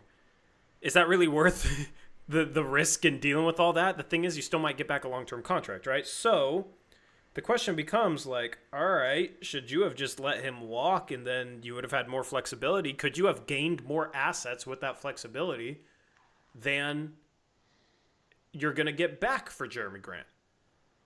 And the further we go along, the more I feel like that is the case, especially if you're only going to get back, I don't know, seconds and then like a bad contract. I don't know. I kind of would have rather had more money. Maybe you sign someone to an MLE, and they probably would have just as much as trade value if you signed somebody decent to an MLE last offseason. I don't know who, but could have been the offseason before too, right? You can always flip that guy at the deadline. You know, the Pacers did it with Bruce Brown. They got Pascal Siakam. It's a different type of trade. But at the end of the day, it's like you're costing yourself the ability to accumulate assets in a rebuild because you're paying so much money to DeAndre Ayton and Jerami Grant. And Cronin chose that. So he went in, and his plan was, I think, to re-sign Jerami Grant to try and flip him for assets, but I think he's kind of struggling, maybe failing at that. And to bring on DeAndre Ayton and see if you could get him to break out, which obviously did not happen and failed also. They re-signed Matisse Thybulle. They matched his contract, I guess, to... I don't know what their plan was with him. Maybe trade him for value, but he hasn't played this year. Are they going to be able to trade him for anything? Like, probably not. If they can only get back second-round picks for Robert Williams, then they're not going to get back anything, I don't think, for Matisse Thybulle. All right?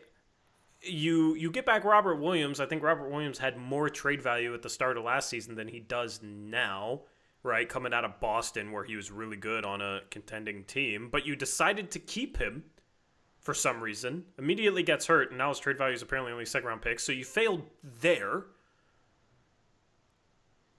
And then the Ayton debacle.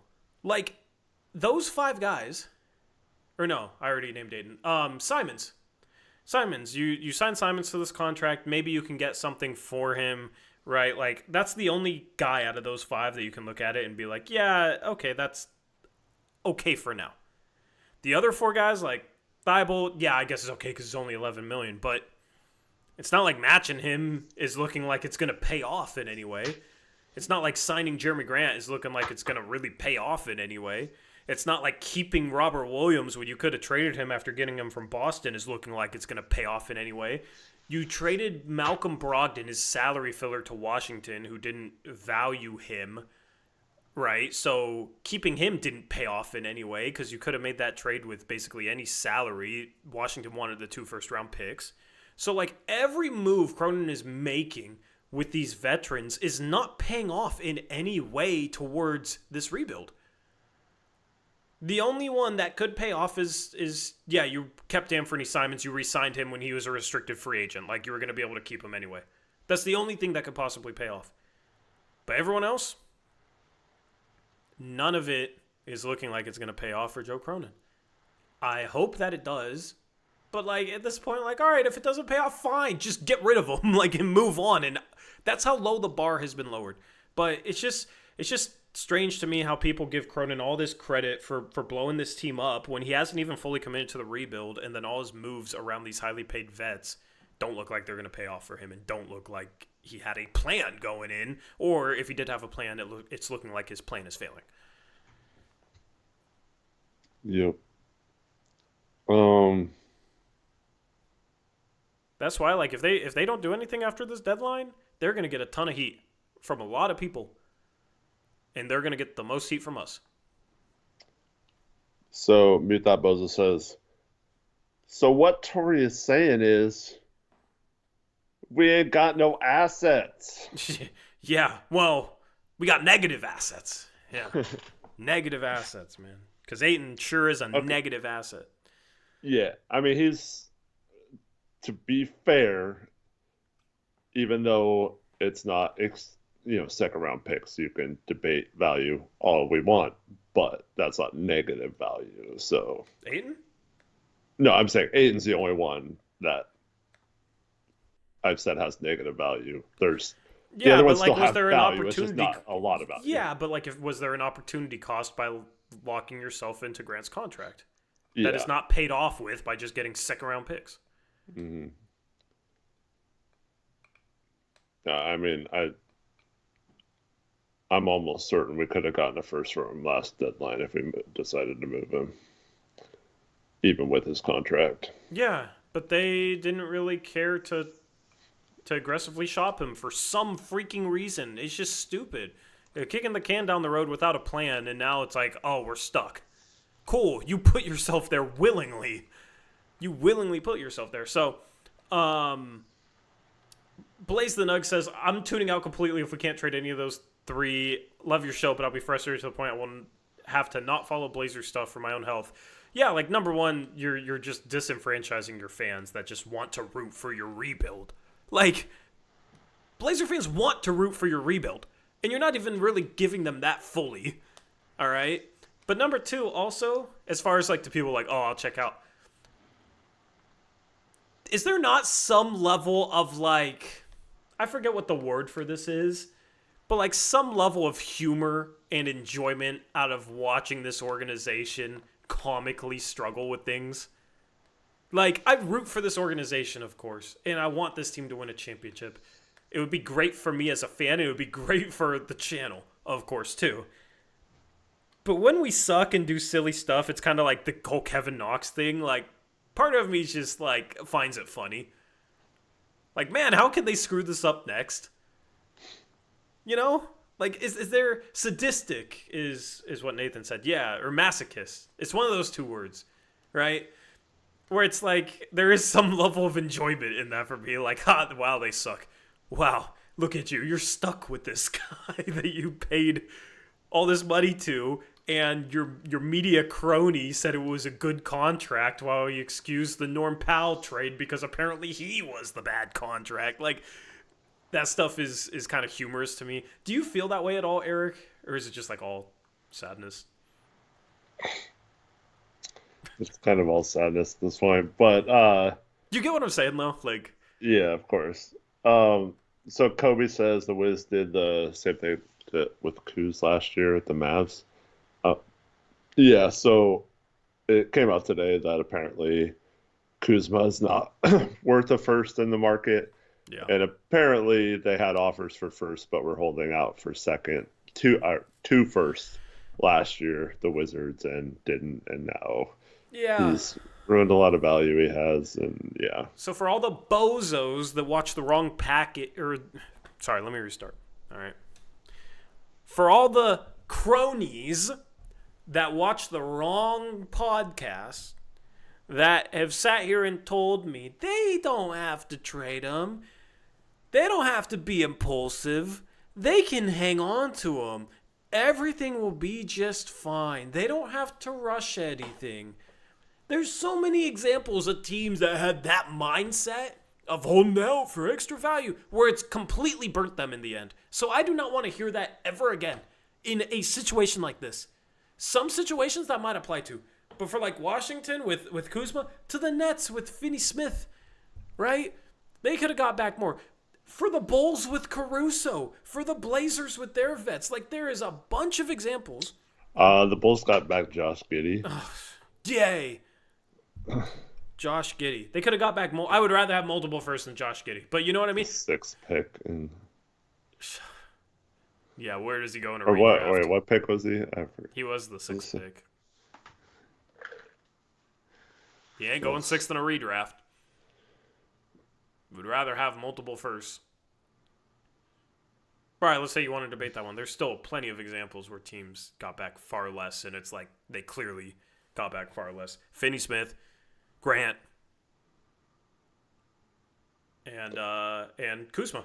So yeah, obviously McHale worked out for the Nets, but it's just you need that perfect trade scenario. And also, it's like how much more did they get back by waiting than they could have gotten back like the deadline previously? Anfernee in the third pick. Like the risk versus reward just really is not in your favor. Like you got to know. Here's the problem with Cronin, man. You got to know when a guy is at peak value and sell high. You got to know when it's the right time to sell. And I like this situation with Grant. It does not give me confidence that he truly knows when the right time to sell is. Yeah. But once again, I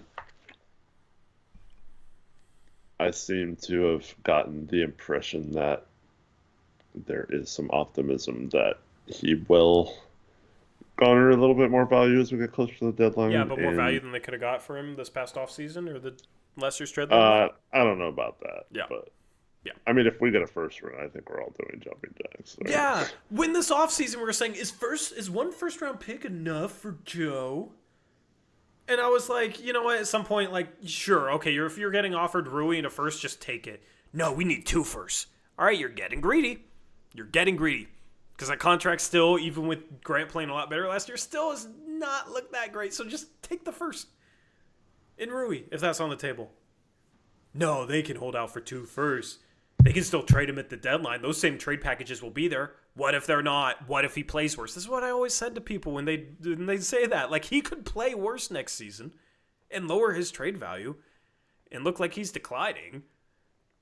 And then a team that might be willing to give up a first says, nah, we'll go somewhere else. We'll trade for Cam Johnson. Or, I don't know if that guy's really helps us enough to give up a first-round pick for him. That's kind of where we're at. And it's just a reality that I think a lot of people ignored. So, end of the day, we're all rooting for this team to get back as much as possible. Maybe they get lucky at the deadline, but they're kind of just relying upon getting lucky. And, like, teams getting desperate. They're not relying upon any semblance of, like, a logical plan. You know?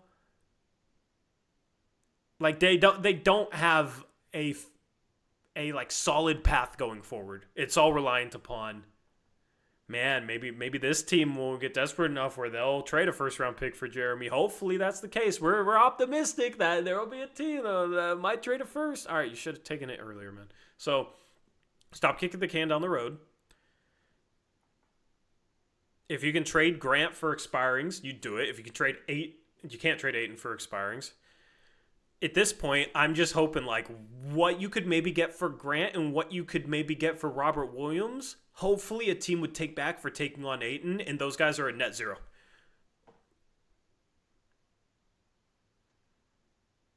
And then maybe you can get a first for Anfernee Simons. Like, that's where I'm at going into the deadline. That's my hope, man. So, you're muted, by the way. I think, honestly, that's how the Blazers are looking at it right now. Yeah. Would they attach a pick to Ayton? No, but I think they're trying to do what you're talking about. Like make it just a big trade where it's like, yeah, we traded these guys out and we didn't have to give up anything and we didn't give back anything. Like, yeah. And then because then they'll sit there and tout, like, then the fans that don't understand expiring contracts and flexibility, then all of a sudden a bunch of people will understand that. Yeah. After we tried to explain it to him for 5 years, 6 years or whatever it is. Yeah, exactly. Then it all makes sense. Then it's completely fine, right? Yeah. No, Cronin should wait for 2 first-round picks for Jerami Grant. Now, and then it will be... Oh, did I unplug my mic? No, I'm good. Cronin should wait for 2 first-round picks for Jerami, and then it will be, oh, he can do so much with this flexibility. He could maybe even get 2 first-round picks. So, that's where you're headed. That's where you're headed. I love the Blazers, man. At least they're funny. Yeah. I mean, DJ Vega's bringing up Cam Johnson. And see, the thing is, a lot of teams take that risk. Like, the Blazers were hoping that Grant put up good numbers this year still. Like, and that's one of the reasons they still were playing him 30, 5 minutes a game. He's of 30. No, but what I'm saying is, like, if Grant was playing better, like, it might be a different story right now. But, like, I just don't think he was going to play better enough to where he'd really increase his trade value at all. Yeah, but, like, contract being what it is, play the same as last year, I think you're still okay. Play worse than last year, and it's like, oh, crap, this contract sucks. Like, we might not be able to trade it, So, like, I think that's the problem. Is, like, you're banking or hoping that you have a good season from some of these players, and then all of a sudden they don't play well, and you're kind of stuck with them. Yeah. The thing is with Cam Johnson is he's on a better contract and he's younger. Mm-hmm. So it's not looking like he's declining, maybe. And contract's easier to trade for. And his contract makes more sense for his level of production. So that all was a thing going into the season. That was not in Jeremy's favor. Jerami, you were always kind of teetering on the edge of like, if he just gets a little bit worse, he's probably not worth anything. And I don't count second round picks as anything. Because if you're talking about a dude that you're paying $30+ million for, that you trade a first round pick for, that you say is like a good starter, second round picks are irrelevant to me. Especially with the Blazers that'll trade him for cash anyway. Mm-hmm. I mean, you got 5 second round picks for GP 2 weeks. Yeah, so let me just say that stupid Denny rumor, we haven't really yeah, talked about that. some Suns fan with 5,000 followers is like, do you want to you can No, you go ahead and read what he said. Yeah. Okay, I don't have the tweet ready, but basically it was like the Suns are pursuing Denny Avdija and Duop Reith and would trade Nurk back to Portland. And Phoenix only wants to give up 1 first round pick and Portland wants back 2. Bro. You just traded 2 first round picks that are better than any 2 first round picks that Phoenix can give up for Denny Avdija. There is absolutely no way that's real. Like, and I got Suns fans. I got Suns fans asking me about it. I had Gabe Gabe's funny. He said, if the Suns got Denny, I'd fly to Washington and let you kick me in the balls on stream. YouTube might frown upon that violence, but yeah, no, there ain't no way. Like, that's just, if you're gonna come up with fake rumors, make them make sense. And then the guy's tweeting like, I don't care about followers or clout or anything, I'm just telling you guys. All right, man. Yeah, well, first of all, Gabe, it'd be better to fly into Portland, Oregon. Be 3 hours closer to Torrey, to getting punched in the face by Torrey. But no, so okay, it's funny because what I mentioned earlier, like, I'm pretty confident in saying Denny would be like the last person on the team I'd expect to be traded. And that includes Scooten Sharp. Like, I think it would surprise me more if we traded Denny than any of those guys. Like, I'm not saying we would trade Scooter Sharp. I'm just saying, like, I think he's like right up there with those guys. And I just got through telling you guys that this team is looking for more deals like the Denny deal. You don't then trade Denny while looking for more Denny deals. Like, you know what I mean? Like, those are the type of players the Blazers are coveting in trades over picks, over anything else that they could possibly get. It is guys that are like Denny's level that have good contracts and stuff. And so, like, it would just absolutely floor me if they gave up 2 firsts for Denny, had him for half a year, in which he's played, other than the slow start, he's played awesome. And then you just like give him up, like, especially to a team like the Suns that would just give us a bunch of crap back. Like, there's no chance. Like, I'm 100% confident that that's not happening. Yeah, no way. No way. No way. There's a better chance of me making this behind the head shot than that happening, man. I will never make this shot. Not even close. Not even on the camera. Brutal.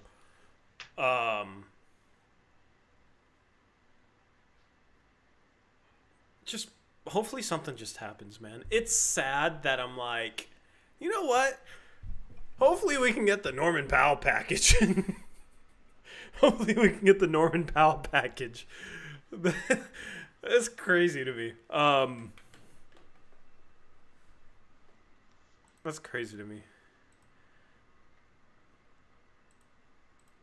Anyway, if you guys got questions or anything, we'll answer them for about 5 minutes and wrap up the stream. Next Yeah, game. maybe Adam. Like in the off season though, like no, that's not gonna happen this year. Like if I'm trying to think of a team, like Philadelphia or something ended up with the third pick and they offered it for Denny, like maybe Yeah. like I don't know. Like short of something crazy like that, I don't Yeah. I don't think they would even listen to offers. That's like if Tori just tweeted and said the Blazers want Amen Thompson from the Rockets and are willing to trade a first round pick, but Houston won't take that, and Houston wants 4 You firsts. you heard that's who we're getting back for Robert Williams, right? I saw Blazer fans saying, we need Amen back, and it's like, whoa, chill. Like, no, they're not gonna give us Amen. You're kind of crazy for saying that. So, yeah. Sorry guys, we're not getting Amen Thompson.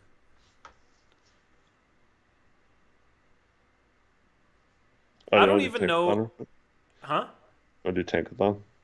Oh yeah, we got to do Tankathon. I don't even know if there's like 10 players in the league Houston would trade Amen Thompson for. Yeah. Like he's legit. I still think there's a very good chance he ends up being the second best player from this draft. I loved Amen coming out of the draft, man. I really wish there was an Amen in this year's draft. Eric, like I outside the top 4, I am not happy with this draft. Doesn't it feel kind of similar to like last year? Outside of the top 4? Maybe. Like you got all these good role players and like some guys that might have like star potential. Right? I mean like look at Khalil Ware lately. But it just feels kind of the same. I just don't think like 5. I don't know who you freaking draft. I don't know who you draft. So, I don't know. Like, this draft was billed as, like, a really good draft. I feel like this draft is kind of average.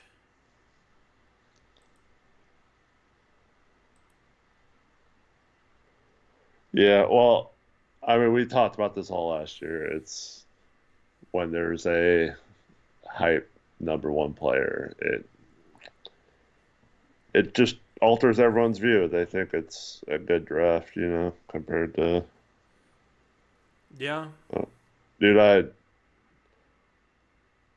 But, like, I'd have a men over Ace and over Jonas. yeah, maybe. Man, Ace is looking nice though lately. Yeah. He has like unguardable shots that are really tough that he makes. Like, can he be a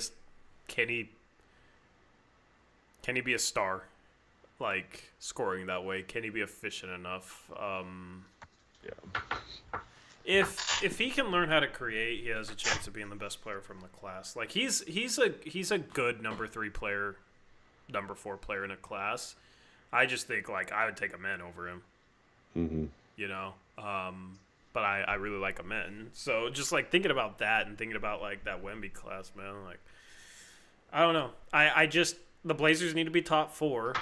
And at 4 it's like I like Jonas a lot, but you got some questions there where I'd like if you get Harper's so good, I just say screw it. Outside of that, man, like who do you have 5th on your big board right now? I don't remember. If you want to spoil it, like I don't know who I moved to 5th on my big board. I think I might have put Fears back up into 5, but like he's shooting 28% from 3. And is he a lead guard? Is he I don't know. Like he has some weird decision making stuff. But he's also very young. He's also 18. He reclassified up, so I don't know. Like Edgecombe. Yeah. They're all guards. Trey I know Johnson. You don't like him, but I like Trey Johnson. Yeah.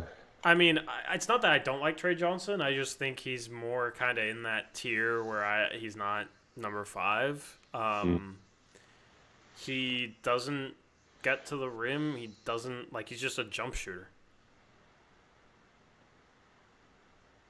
Right? Like, he's literally just a jump shooter. He feels... Who are you saying? Trey Johnson. He's been elite at shooting, though. I know, but it almost feels like, all right, you're getting maybe Anfernee Simons at 5. It's like, I want a guy that I'm more confident has a chance of being like a true star. Because it's just, even if you're a really good jump shooter, it's hard to become like that level of player. You got to be able to do some other things, and that's my worry with him. Yeah. Like you could maybe talk me more into Edgecombe. He's played better lately. He's super athletic. Like, what's up, Reese? Trey Johnson. His shooting analytics are reaching like elite status, though. Yeah, but I mean, what prospect of years past would you compare him to? I don't know. Like, he doesn't make plays for others. He doesn't rebound. I don't know. He's kind of just a jump shooter. I don't know.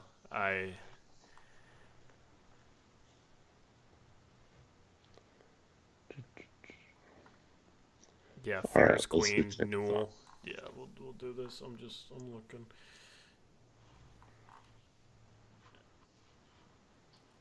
Yeah, the Blazers need to get into the top 4 right now. But Eric, they've won 2 games in a row. Yeah. They need to. Here's the thing. Charlotte. No. Yeah, how many games are we out of playing? We are 6.5. We can make that up, right? But it's like a good thing, but it also kind of sucks. Like, New Orleans won again. Charlotte's won 3 in a row. They won again, right? Toronto just beat Orlando today. Like, we could be making some serious ground on these teams. Like, if we lost these last 2 games, we'd be tied for 5th, and we'd be 2 games out of 2nd. Instead, we're 1.5 games behind 6th, and we're 4 games out of 2nd. Like, I'm at the point where I kind of hope they lose. I want the young players to play really well, and I want them to lose by like 3 every game. It's tough. It's tough not to want to, because I know that's exactly where we're going to be at the end of the year. We're like, man, I wish we lost a couple more games. Right? Every year it's like that. So the crazy thing is, bro, they're a half a game away from passing Philadelphia because they've lost 7 in a row. It's getting close to being to the point where it's like, oh, they might not make the play-in and they might try and keep their pick. Yeah. So you can't go into lottery day with 8th best odds. You can't do it. Man, I kind of don't want the Sixers to be rewarded if they go into full tank mode, but I also don't want the Thunder to get that pick. So yeah. Yeah. I mean, that's yeah. I don't know. I'll simulate. Let's see if we move up. 14 is Utah via Minnesota. 13 is Houston via Phoenix. 12 is Golden State. 11 is Miami. 10 is San Antonio. 9 is Chicago. 8 is OKC via Philadelphia. 7 is your Portland Trailblazers. 6 is Brooklyn. 5 is Utah moving down 3 spots. We got no. One of these. You didn't push it. Oh, you're right. My bad. It would never be that boring. It wouldn't be good for ratings. They would never let that happen in a rigged lottery, right? 14. That was like the practice one they do to show them on the process. Yeah. We just showed you guys how Tankathon works. All right, now we're doing this for real. All right. 12 is Golden State. 11 is Miami. 10 is San Antonio. 9 is Chicago. 8 is your Portland Trailblazers. Yeah, we did worse. Let's go. Wow, Philadelphia maybe we can be 8th. 7 Brooklyn, 6 Charlotte, 5 Utah. 4 is New Orleans. 3 is Washington. 2 is Philadelphia, and 1 is Toronto. We're really bad at capture the flag. Yeah, we are. Yeah, I mean... Well, fake capturing the flag. I got a gut feeling like this lottery day is just going to be just like last year. It's just, what are you going to do? I mean, at least Scoot's looking better. You really got to hope Scoot really breaks out. No, Tori, everything went chalk until our pick came up last year. No, because Atlanta moved up. What do you mean? Never mind. It's a inside joke. Oh. I don't get it. Such an inside joke that even I don't get it. A certain YouTube show that tried to copy us had no idea that 3 teams had already moved up when it got to Portland's pick, and that they were surprised when Portland came up 7th because they said it had gone chalk until that point, not realizing that it had not at all gone chalk, that 3 teams had already moved up. Was that the YouTube show that has the official post-game show now? Was that YouTube show? Yes, someone on there is on the official post-game show. How? Yes. Why? Do better. Like, how do you not know? I mean, that's just another thing, man. Another thing to laugh at. Anyway. So the Blazers' next game, Thursday. That'll also be a late stream. But it's call-in night. We moved that to Thursday with all the trade rumors and stuff today. So you can call in next stream. And, that should be interesting game. Oh, excuse me. Orlando's been struggling lately. They've been losing games. Maybe the Blazers can win 3 games in a row. They should throw a parade if they win 3 games in a row for the second time in a season. Because that's quite the accomplishment. And then we play Charlotte going for 4 games in a row. Oh, we need to lose to Charlotte. Yeah. We need to lose to Charlotte. But I said, like, this next stretch, we're gonna go 2-4. We already got one of the wins. So we got to go 1-4 now to meet that prediction. Yep. We're really gonna have to bench Denny to properly tank. This team's so much better with him. It's crazy. Anyway, yeah. Anything else you want to get to? I just appreciate everyone for watching. Thanks for sticking with us with the late start. Had a good turnout tonight, and appreciate all of you. And then, hope to see you guys Thursday and Friday on those streams. Yep. Looking forward to that. I mean, there will probably be more trade rumors, so you want to make sure you tune in for post-game shows because we'll go over everything regarding the Blazers. We'll talk trades on basically every post-game show now. So, yeah, we're going to have you guys covered with everything. So if you have any questions, make sure you tune in. Thank you for tuning in today despite the stream going live late. We reached over 100 likes, so thank you for that. Easiest way to support the channel. If you haven't hit that button, please hit that like button. Subscribe, and make sure to tune in February 6th for the trade deadline live stream that we're going to be doing, which is always a lot of fun and always the easiest way to keep up with all the action going on across the NBA. Anyway, we're out of here. Shout out BetUS for sponsoring the channel. 2 streams on Thursday, picks against the spread. We didn't have it on Monday, and then that post-game show going live, like, probably around the same time this one did. So, just I'll put the stream up early so you guys can hang out and all that good stuff, and just like I did today, and worked just well. So, yeah. And then you said they played Friday. So, yeah, we got a lot of streams coming to you guys. Thank you guys. Have a good rest of your night. Until next time, as always, peace out. Go Blazers!